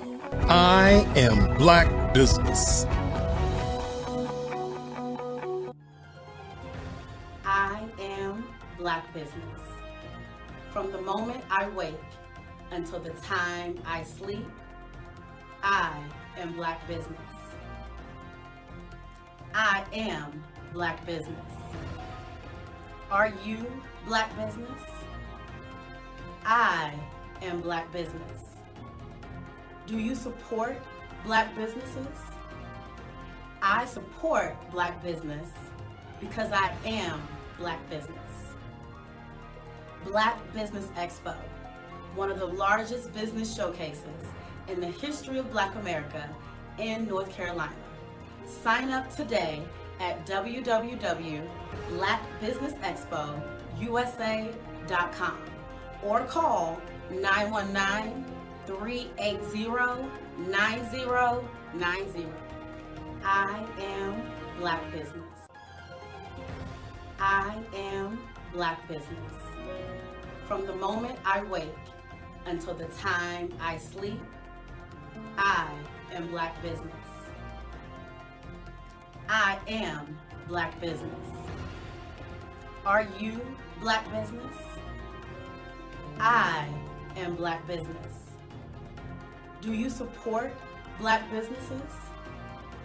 I support Black business because I am Black Business.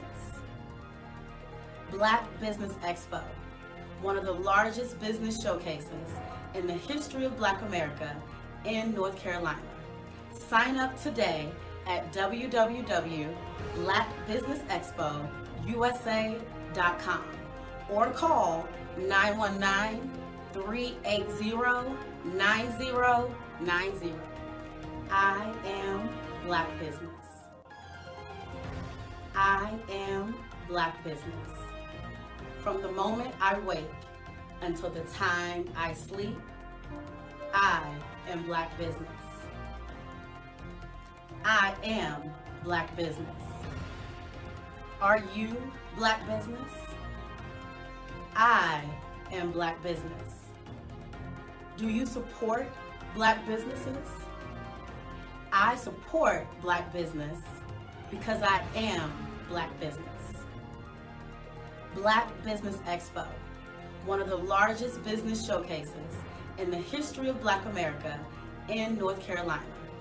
Sign up today at www.blackbusinessexpousa.com or call 919-380-9090. I am Black Business. I am Black Business.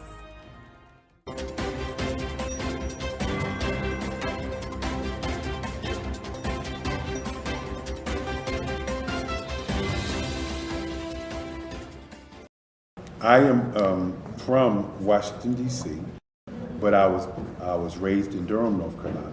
I came to Durham when I was about 5 or 6, and then I traveled back and forth to D.C. because it's where my people are from.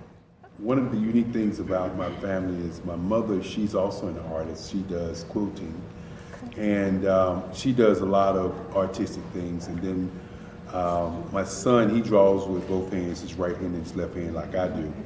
So that's kind of a family trait. And then my other son, he's a videographer, and my daughter, she works, she's a regional vice president for Sunglass Lab. When you start out drawing and sketching, you want to continue to explore, you know, each avenue. I do pastels, I do pen and ink, I do painting, I do acrylics. I haven't done oils yet, but I try to do all facets of art. What I say to a lot of times to people is, you know, you can't put yourself in a box when you're an artist. You have to explore. And over the course of my life, I've tried to explore different mediums. I also do sculpture as well. I choose my subjects by the intensity that they have in their faces, or the intensity that somebody is moving, because I do more than portrait. portrait drawings. I also do I do abstract, and then I do figurative drawing also. Well, what happened in this particular show is that I started out trying to come up with something that would be a little bit different than what everybody else is doing. So I was working on a Barack Obama show, and they wanted me to do some paintings of Barack. And so what I did was, because of the deadlines, I kind of did it kind of fast. And then I realized when I was doing it fast, I enjoyed it. And so then I started doing other pieces the same way, and I started to enjoy those pieces also. And so I came up with this particular style, and it's a style of lines and colors. And what's interesting is that when I was in college, I did a show called Lines, Colors, and I talked about the boldness of the blacks, the hotness of the whites, and this is how this has come about, later on in my life. And the colors comes from a lot of the entertainers that I work with, where they wear different colors. They don't wear, your plain reds or your whites. They wear different colors, and so that's also another piece of what's giving me the colors. The subtitle of this show is Faces That Speak Life. That's real critical. Faces that speak life. Each one of these pieces is a life source and a life energy that's being put on display for people that are looking at them. I always say in terms of my art, it's not important that I draw them. It's important what you get out of what I draw. I don't try to just draw it because you like it. People wanted me to do prints. I didn't do prints. People asked me to do different people, but the people that I choose are people that make a difference in the lives of people in the world. So the human landscape idea was, again, as I say, the lines represent your emotions, it represents your ideas, and it represents your journey as a human being. And that's why you get the different pieces and the different looks. And as you notice, I try not to do one look that looks alike another look. And that's what's the most important part of this show.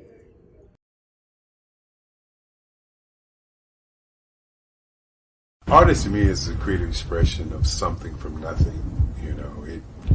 It explodes onto the canvas, or it explodes on in my work. One of the things that I try to do more than anything is I try to just give the lines and the movements and emotions and expressions into what I do. Art really means to me a chance to express how I feel deep down inside. Most of my art begins as a thought that I might have, whether it's sports, whether it's history, whether it's a woman or a man. It pretty much starts as an idea of thought before I get into the actual image of what I'm going to draw. I do a lot of historical pieces. I was a history minor in college, and I love to do history pieces. And a lot of times I'm thinking about history, and then I try to make that history impact you as you look at it. That's one of the reasons I do pictures so large. People ask me, why do I do pictures so big? And I tell them, I want the piece to impact them as they're looking at it, to kind of dominate them, dominate their space. And most of my pieces I try to do off page. I don't try to do anything that's going to be in those four corners or in a square. And I want your imagination to be a part of the piece that you're looking at.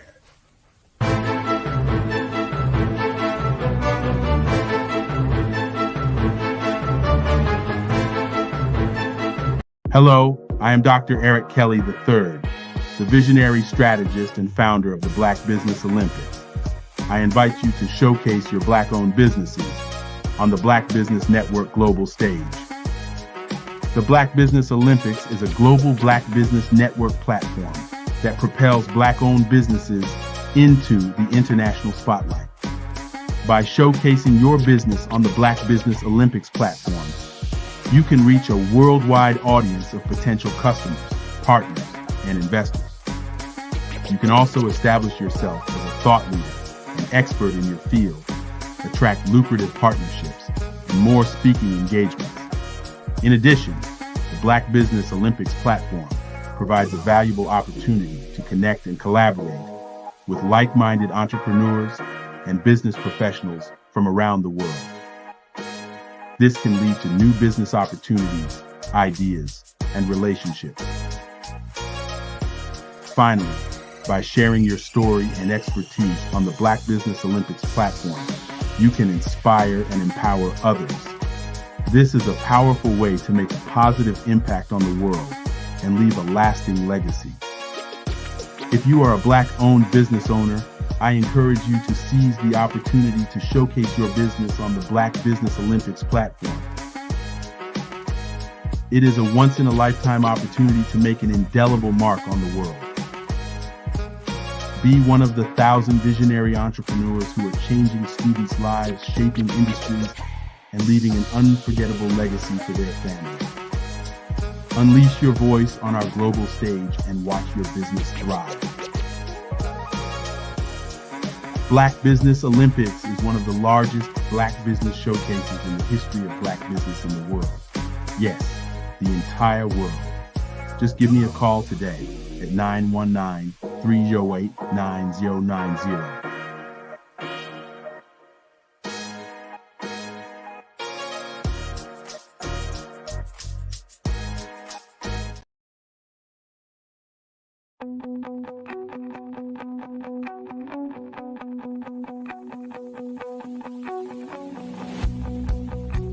I am Black Business. From the moment I wake until the time I sleep. Yes, I am Black Business. I am Black Business. Tell me, are you Black Business? I am Black Business. Do you support Black businesses? Listen, I support Black business because I am Black Business. Black Business Expo, one of the largest business showcases in the history of Black business in the world. The world! Sign up today at www.blackbusinessexpousa.com or call 919-308-9090. I am Black Business.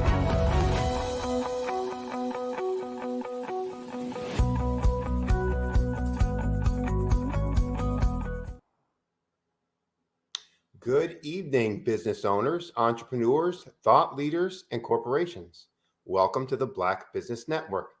My name is Sidney Wormsby. I'm the founder and owner of Huertas e Decus LLC. That is a business growth and improvement firm that focuses on the concept of small change to big things to help business owners double their profits in less than 12 months. I am your business moderator for this evening on the Black Business Network. The Black Business Network is a 24-hour business network showcasing Black businesses, business owners, entrepreneurs, and thought leaders worldwide. We have speakers from North Carolina, London, Singapore, Africa, Japan, and cities all over the United States. The Black Business Network is a global community sharing its business knowledge to empower, to inspire, and to educate businesses about business.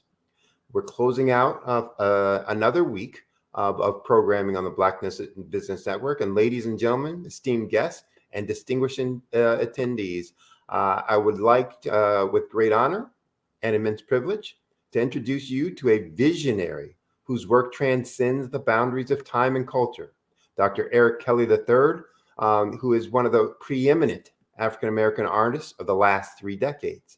Dr. Kelly has not only carved a niche in the world of art, but has also been a beacon of inspiration and change. Dr. Kelly's journey in the arts is a testament to the power of creativity and resilience. His work, a harmonious blend of the abstract and the expressionist, invites us to explore the depths of human experience and the complexities of our society. His unique perspective on the intersection of images on the nation state, as well as the interplay between art and humanity, challenges us to see the world through a lens of empathy and understanding. His remarkable ability to capture historical moments through his art provides us with a visual narrative that speaks volumes about our past, present, and future. Each stroke of his brush, each line of his drawings tells a story that resonates with the depths of our souls. Dr. Kelly's art is not just a display of skill and talent. It's a conversation with history, a dialogue with our collective consciousness. Furthermore, Dr. Kelly's contributions extend beyond the canvas. As the founder of the Black Business Olympics, he has created a platform that uplifts and empowers, fostering a community where diversity, innovation, and excellence are celebrated. His vision and leadership have paved the way for a brighter, more inclusive future. And today, as Dr. Kelly shares his insights and experiences, let us open our hearts and our minds to the lessons he has to impart. Let us immerse ourselves in the wisdom of a man who's dedicated his life to exploring the depths of artistic expression and the heights of human potential. Ladies and gentlemen, please join me in welcoming a true master of the arts, a maestro of arts and business, a catalyst for change, and a guiding light for generations to come, Dr. Eric Kelly III. Good evening, good evening, good evening, good evening. And before I say anything, or before I do anything, I'd like to thank you, Sydney, for all the work that you've done on the Black Business Olympics. All the times that I've called and you have shown up.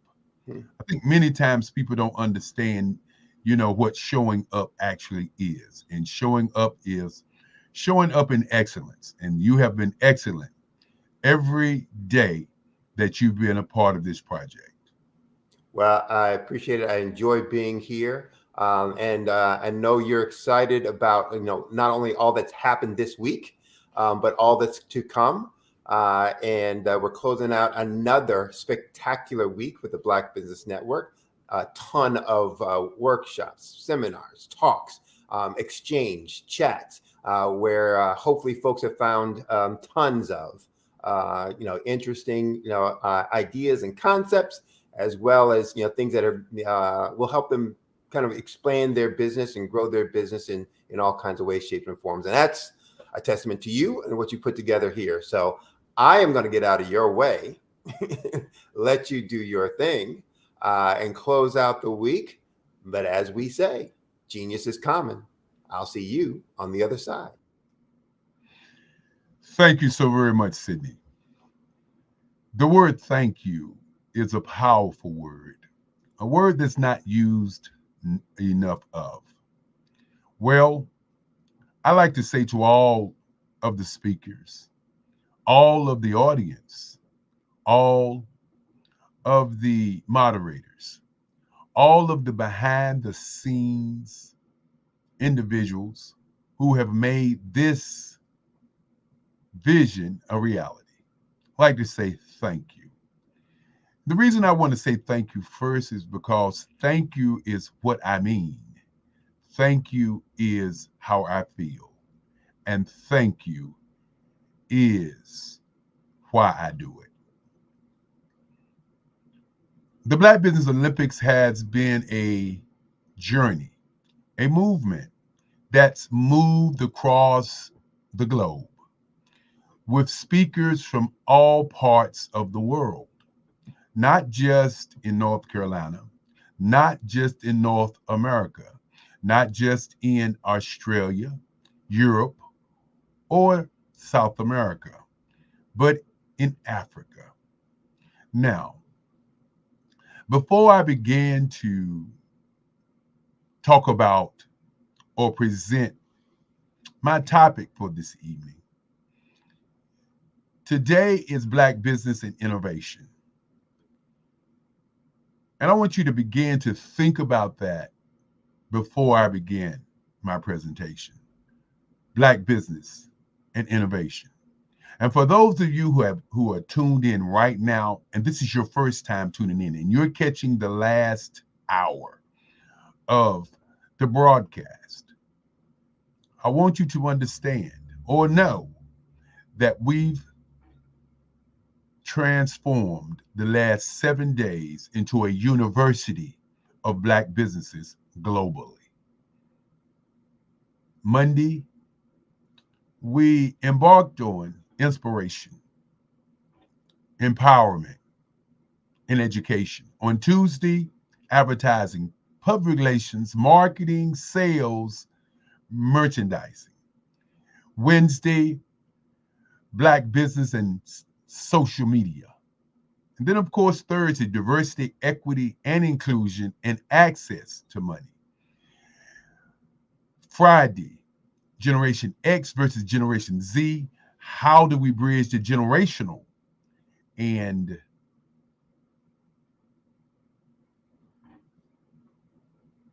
divide?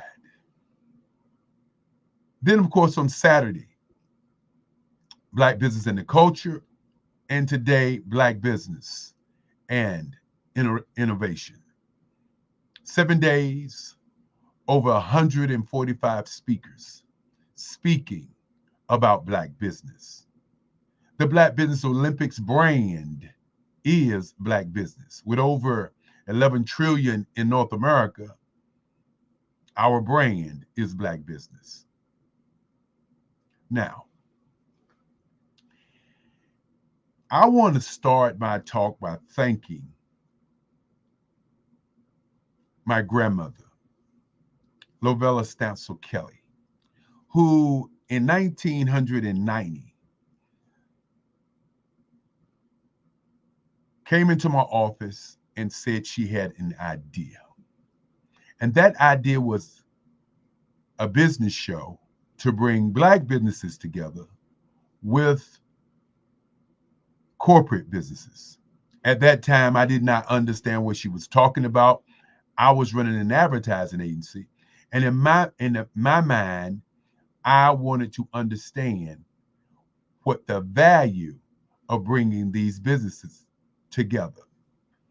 And as I embarked on a journey over 40 years of the Black Business Expo that brought businesses from across North Carolina together, 350 businesses, over 5,000 to 7,000 people each year, I finally understood what my grandmother laid in my lap. And many times I say, the Black Business Expo was not my idea.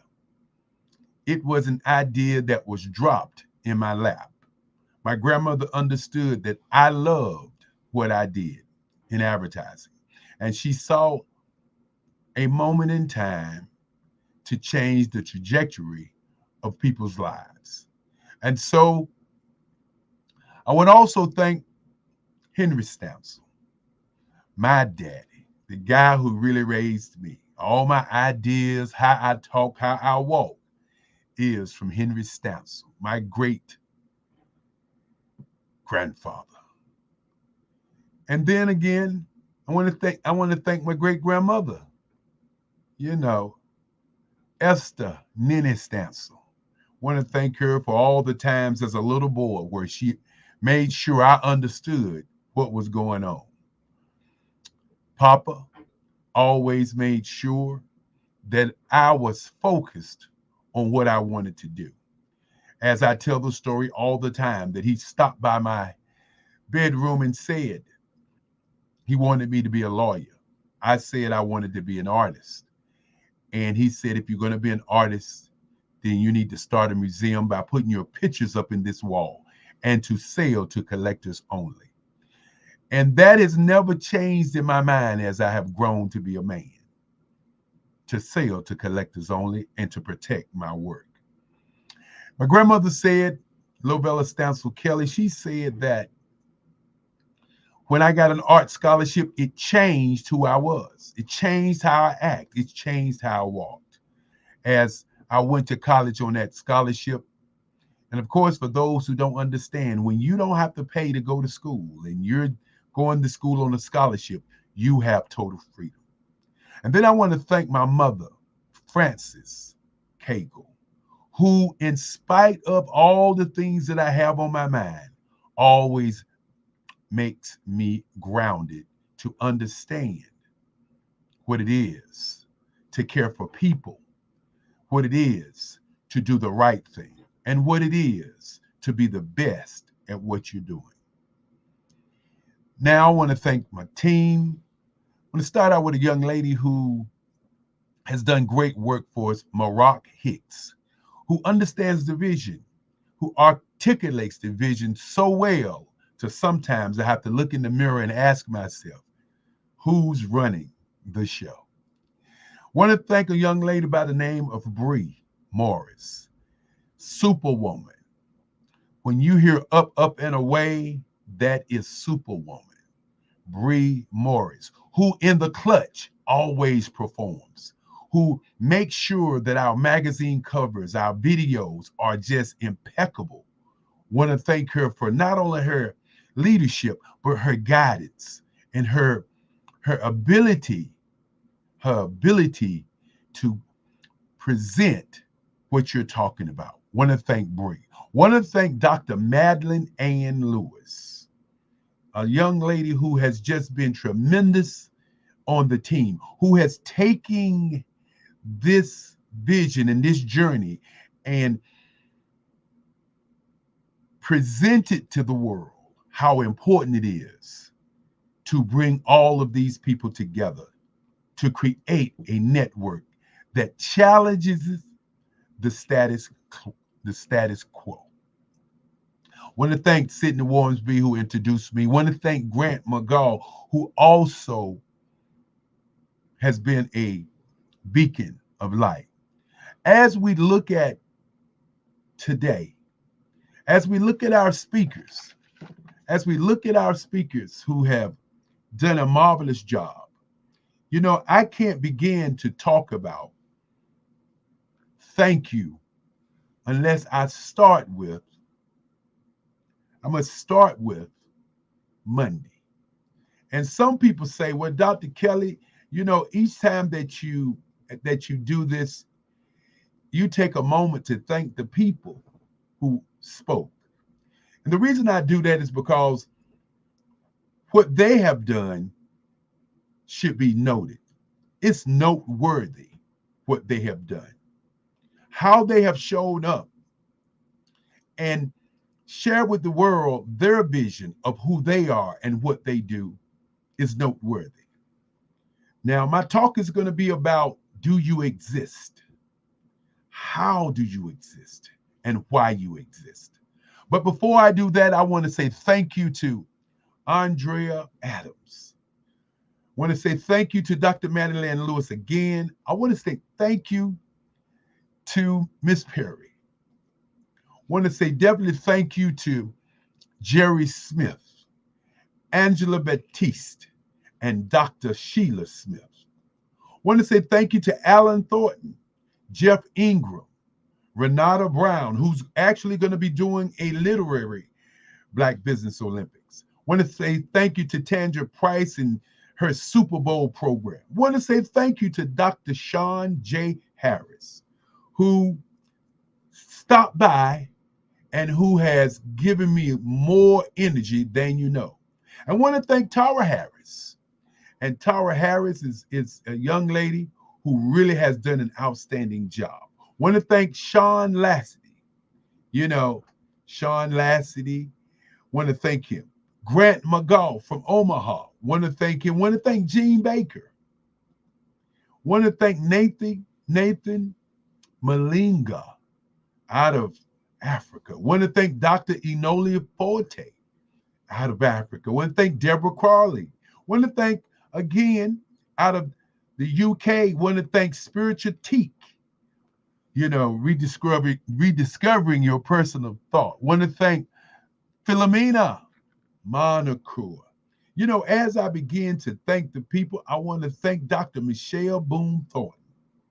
Want to thank a lady who has sponsored us, the Carolina, Virginia Minority Supply Development Council. Want to thank Dominique Milton. Want to thank Jonathan Lee, you know, as he did his fireside chat. Want to thank Norma Hollis. Want to thank Dr. Lotus Richey. Want to thank Kennedy Harris as the Harris clan came in full bloom. Want to thank again Dr. Sean J. Harris, who did the fireside chats with his family of 5 and 6 figures. Want to thank Dr. LaTonya Smalls. Want to thank my friend, Dr. Madeline Ann Lewis, who continues to surprise me and show me that stick-to-it is the way to go. And then, of course, I want to thank Joan Ray Niles out of London. Want to thank Dr. Sandra Wall Williams. Want to thank Clarissa Turner. Want to thank Caden Harris. Yes, indeed, the young man who's doing great things. Want to thank Ivy Burrito. Want to thank Victor Johnson. And oh, he always does a great job. Want to thank Dr. Jonathan Odaje out of Africa. Want to thank Larry D. Hall, Chris Wright, Melvina Ford, Antonio Owens, T. Nicole, and Novella, yes, my grandmother's name, almost, Novella Jackson. Definitely want to thank her. And then, of course, today, want to thank Dr. Darrell Anderson, Virgil Thornton, Bakeka Blakemore. Want to thank Dr. Enoli Forte. Want to thank Deborah Hubbard. Want to thank Shamel Mitchell. Want to thank Mark Neely. And definitely want to thank all who have spoken, who have taken their time out to do what's necessary to change the world. Want to thank David Jones, who was a moderator on the first day and again a moderator on the fourth. Want to thank P.K. McLemore as I continue to thank people. Want to definitely thank Antonio Owens, Deborah Crowley. Want to thank Cassandra Mitchell.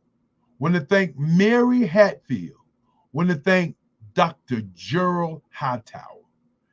Want to thank Marak Hicks, Anita Arnold, Andre Ward, Renika Watson, Dr. Barbara Wright. Want to thank LaShawn Power, again, Victor Johnson. Want to thank Evan. Want to thank Evan Maganda, Angel Beretta, and Grant McGaugh from Omaha. As I say thank you, I want each and every one of you speakers to understand that without you, there is no Black Business Olympics. Without you, there's no energy. Without you, there's no frequency to be on. Thank you, thank you, thank you. And if I forgot someone, I didn't mention your name, hold it to my head, but not to my heart, because I do love you with all of my heart. Want to thank Dr. Tanya Wise, as she's been an inspiration for me as we continue to do this.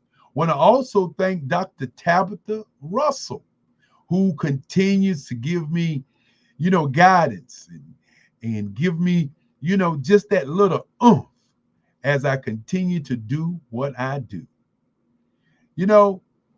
Want to thank Angel Green, the president, who continues to lead us down the alleyway of success. Want to thank Gerald Stone. Want to thank Merle Holloway. Definitely want to thank Merle, NC100. And I'm not going to start calling out corporate names because I'll have to call out all of them. And we do that each and every time that we do the broadcast. Definitely want to thank my sister, Lisa Williams, my other sister, Frida Reddish Williams, who's one of the sponsors, no less. It's always great when the family is sponsoring what you're doing. Want to thank Esther Sherrill, who fixes the food for us all to eat, the greatest chef on the planet. And as I get ready to talk about my topic, today is Black Business and Innovation. We have created a platform for Black businesses to be on to communicate across the globe. We're working on 365 days. The question that we want you to ask yourself is, do you exist? When you answer that question and you say, yes, I do, then the next question is, where do you exist? And then after you answer the where do you exist, the next question is, why do you exist? And then as you answer that question, you have to look yourself in the mirror and ask the question, what did you do where you existed?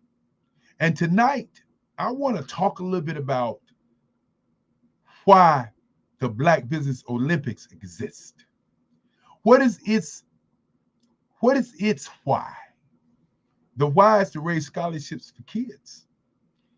The why is to show our kids that they don't have to just be entertainment, football, basketball, singing, dancing, acting, that they don't have to just be in those fields, but they can be in entrepreneurship, that they can go to school, they can do something that's bigger than a four-year term, a 10-year term. They can do something that will last a lifetime. Many times when you see the news, you don't see the positive side of Black business. But on this network, we share with you businesses after business that are successful businesses that are doing great things around the globe. And so our students who come to listen to what we share, they get an opportunity to see businesses like no other. As I will repeat again, the average age in Africa is 14, but the average age in North America is 27. 26 in Europe, 27 in South America, 25 in Australia. And when you think about that for a minute and think about what the average age on the planet is, if you're doing business with individuals or business people who are in their 40s and 50s, 10 years from now, you will be out of business. So let's kind of change that for a moment and look at, where do we exist? Do we exist in our ring of people, or do we exist in what I call the now generation?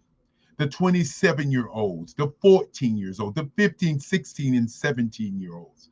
Do we exist in that space? Today is Black Business and Innovation, and I cannot begin to talk about innovation if I don't talk about AI, if I don't talk about the metaverse, if I don't talk about what's right here in front of us. If you're not participating in AI, if you don't know what artificial intelligence is, if you're not venturing into that field, then in 10 years from now, you will be obsolete. Where do you exist? Why do you exist? These are questions that you must ask yourself as you're looking at your business and your company. Remember, money is not just money. Money is energy. Frequency, and I want to make sure you get what I mean by frequency. Frequency is the path that you're on. The people that you meet, the circle of people that you enjoy, are the people that are on your frequency. Now, you have to ask yourself if the frequency that you're on is the frequency to money. I talk about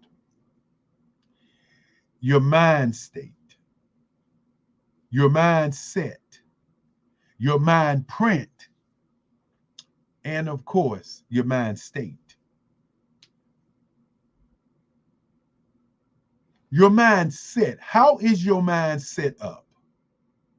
Who set the tone for you to believe how much you could charge?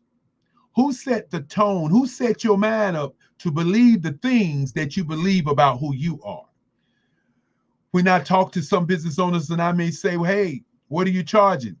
And they say, well, I'm charging this fee. And I say, well, why don't you charge $100,000 for what you do? And they look at me and they say, I'm not sure if I can charge $100,000. And I say, well, why don't you know what your value is? If you spent 20 years learning, cultivating, and innovating a property which is yours, why can't you charge the same value that your counterpart charges? What is your mindset? Why is your mind set up to believe that you have to start from the bottom and go to the top? When most businesses that start at the top because they're providing a product or they're providing a service. I always say an answer is never mad with a question. So ask the question, why? Why is your mind set the way that it's set? And for those of you who are in business and you're not earning what you believe you should earn, then what we must do is a mind shift. You must begin to shift your mind to understand that your value is your value, as my great grandfather would say. If you don't value your value, then your value will not be valuable. And so that mind shift must be in a way of you looking at and researching the information about what you do and how valuable it is and what you bring to the table. The state of mind is critical because the state of mind says what mind state you're in right now. That's critical. Mind print. I asked the question earlier, where do you exist? When people go out to eat, many times they go to a soul food restaurant and they eat at the soul food restaurant, take a lot of food home. Then there are restaurants at $1,500, $500, $800. Why are the prices there so high? Because in those spaces, it's not about the food, it is about the audience. Who is your audience, and are you in front of your audience? You hear the term, you can lead a horse to water, but you can't make him drink. Well, let's do some investigation on that for a moment. If you lead a horse to water and you put salt in his mouth, that horse will drink until he's tired of drinking. So ask yourself, are you the horse? Are you the rider on the horse? Are you the water? Or are you the salt?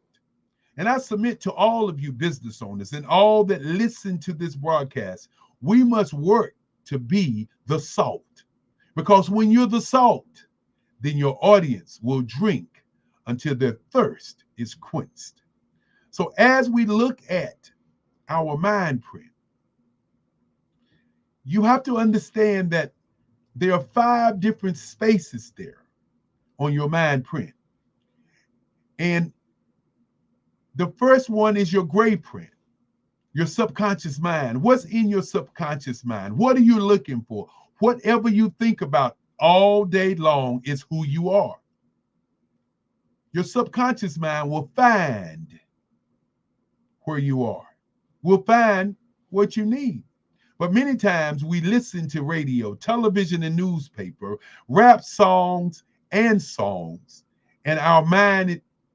our subconscious mind is convinced that we're not worthy, that we must start from the bottom and go to the top, that our value is not as much as somebody else's value, even though we have the same product. And then, of course, it is your red print. And your red print, like my red tie, is how you show up. Your red print is how you move and how people see who you are, how people perceive who you are as an individual, how you show up. And sometimes your red print, the life, what I call the blood that courses through your body, sometimes it will sabotage you. Sometimes it will say, I'm going to be late. Sometimes it's going to say, well, they'll be there when I get there. Well, sometimes they'll say that I am important. When in reality, the only important thing on the planet is time. And so your red print is very important. Now, I talk about your blueprint. What is your blueprint? Not just for your business, but for your life. Who are you like? If you're in business and you started your business and your consulting business or your service business or you're a business, what type of business are you? Your blueprint is a copy of the number 1, 2, or 3 business in the world that's doing what you're doing. Why businesses fail in 5 years is because many of them don't do their blueprint. They don't do a business plan. They don't get coaches. They don't talk to people who have actually done it. They don't look at a company that's a $1 billion company because their state of mind, their mindset are in a space where they have not shifted their mind to understand that the blueprint of a $1 billion business that's doing what you're doing, they've made all the mistakes. So why not study them and create your blueprint? No, we'll say, I'm going to do it my way, which means that I'm going to be a disaster in waiting. Now, your green print is how do you make money? If your blueprint is in place and your business plan is in place and you're able to see what a company that's doing what you're doing is doing, then you're able to see how you can earn your money with your particular green print. Then, of course, I always talk about your black print, which is your wealth management, your retirement and exit strategy. What happens to you right now will dictate what happens to your business and your legacy. Are you set up where if something happens to you right now, that your business will move on for generations to generations? If not, then guess what? You have not properly planned your exit strategy, wealth management, or your retirement. And last but not least, I want you to think about when I ask the question, do you exist? What is your time print? What is your time print? What are you going to leave when you leave? What will the world say about you when you leave this planet? What is your time print? I want you to think about that this evening as you look at what we've done all week. When you look at all these business owners who have stepped up and said, we want to leave something in time for people to see as the future moves on. What is your time print? Where do you exist? Our brand is Black Business. And for those of you who don't understand it, I'll make it very, very clear to you. There are 1.2 billion people in Africa.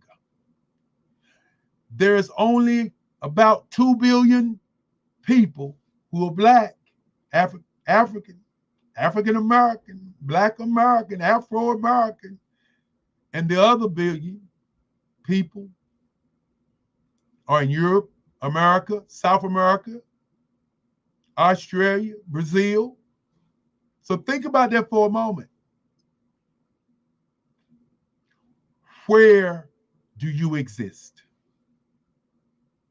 Now, you can live in 4 quadrants. Number 1, you can live in regret. That's what I should have done, what I could have done, what happened in the past that makes me act like what I am in now. But what happened in the past and stay in the past every time something comes up.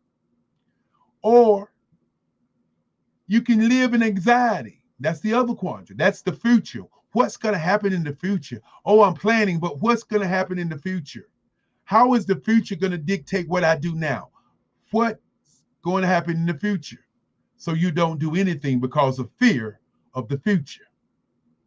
Or you can live in reflection, where you all sit around and reflect of the good times, the bad times, but not the now times.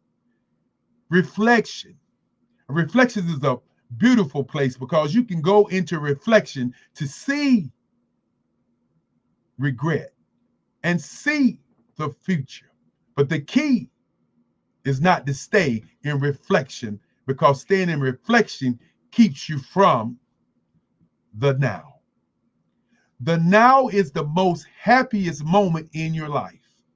No matter what happened in the past and what's going to happen in the future, right now at this very moment, when you grasp yourself and hold on to who you are, is the happiest time on the planet. So we must live in the now.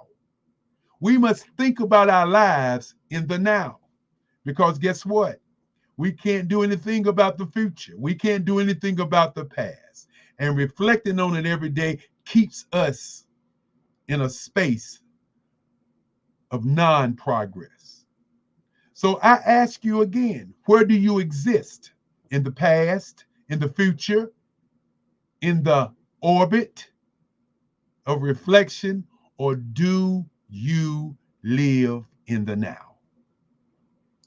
And the Black Business Olympics will continue to bring you the now each and every day as we work toward 365 years of live networking, live telecast, so we can live in the now. And with that being said, I'm Dr. Eric Kelly III. It's been great that I had an opportunity to be the architect, and with my mother's guidance, Frances Cagle, yes, indeed, the queen of the world. Yes, my mother, who I love with all my heart, who continues to provide leadership, as this is her project. As I say to people, this started when the pandemic started, where many people was at home. And now they want you to go back into your ring and exist back in your space. And I continue to say the space that we exist in, the now, right now, still is now as we move forward to tomorrow. I can tell it's Sunday because you're preaching. Well, you know what? I just love the fact that we get the opportunity to live in the now. Well, you took folks at church with all of that. I mean, the business church, in terms of, what we need to do in terms of our mind makeup, what we need to do in terms of our planning. And as you said, it's good to look back, just don't live in the past. It's good to plan for the future, just don't stay stuck there where you're only planning and not executing and doing and delivering. So, great words of wisdom and insight. So I know folks are focused on that. We come to the end of another week of business, Black Business Networking, communication, networks or workshops and presentations, learning, hopefully. Now it's important for folks to go out and implement all the things that they learned from the speakers this week until we meet again. So, as we say, genius is coming, and I'll see you on the other side. But before we get out of here, we got about 3 minutes. I just want to say to all of the speakers, Sydney, who have shared their lives, and people don't get it. When I say living in the now, many people just don't live in the now. They live in the what I got to do, when I got to do it, but not in the now. And so that's what this is all about. These students who don't see their futures, and you got to imagine they don't see a way out. When they see these Black business owners, I hear a lot of time from these kids who say, I didn't know all these Black businesses existed. Right. And I turn and look at them and say, these are not all of them. Right. These are just 145 that we bring to you. There are tons and tons of Black business owners all over the world. And you know, you and I have had a conversation before relative to this too, that, and you mentioned it in your talk about using that expertise, finding coaches, mentors that can help take you to where you want to be as a business owner. We have all of these expertise. We have all of these folks who are doing phenomenal things in their segments and business, whether it's as a coach, whether it's as in running a manufacturing facility, a marketing a business, or whatever. What we need to be doing, though, is using those folks, you know, not just, you know, hoping that they'll give us something for free, but, you know, actually using them, you know, for the things that are going to help you move forward as a business owner, and, you know, can guide you through all those things. And more importantly, to use the information that we put on the table. But Sydney, we gotta go. We gotta go. Okay. We gotta go. And me and you could be here all night, just like every speaker who has given us greatness. Right. Thank you again. And as we say, genius is common. Give it to me, Sydney. I'll see you on the other side. Hello, I am Dr. Eric Kelly III, the visionary strategist and founder of the Black Business Olympics. I invite you to showcase your Black-owned businesses on the Black Business Network global stage. The Black Business Olympics is a global Black Business Network platform that propels Black-owned businesses into the international spotlight. By showcasing your business on the Black Business Olympics platform, you can reach a worldwide audience of potential customers, partners, and investors.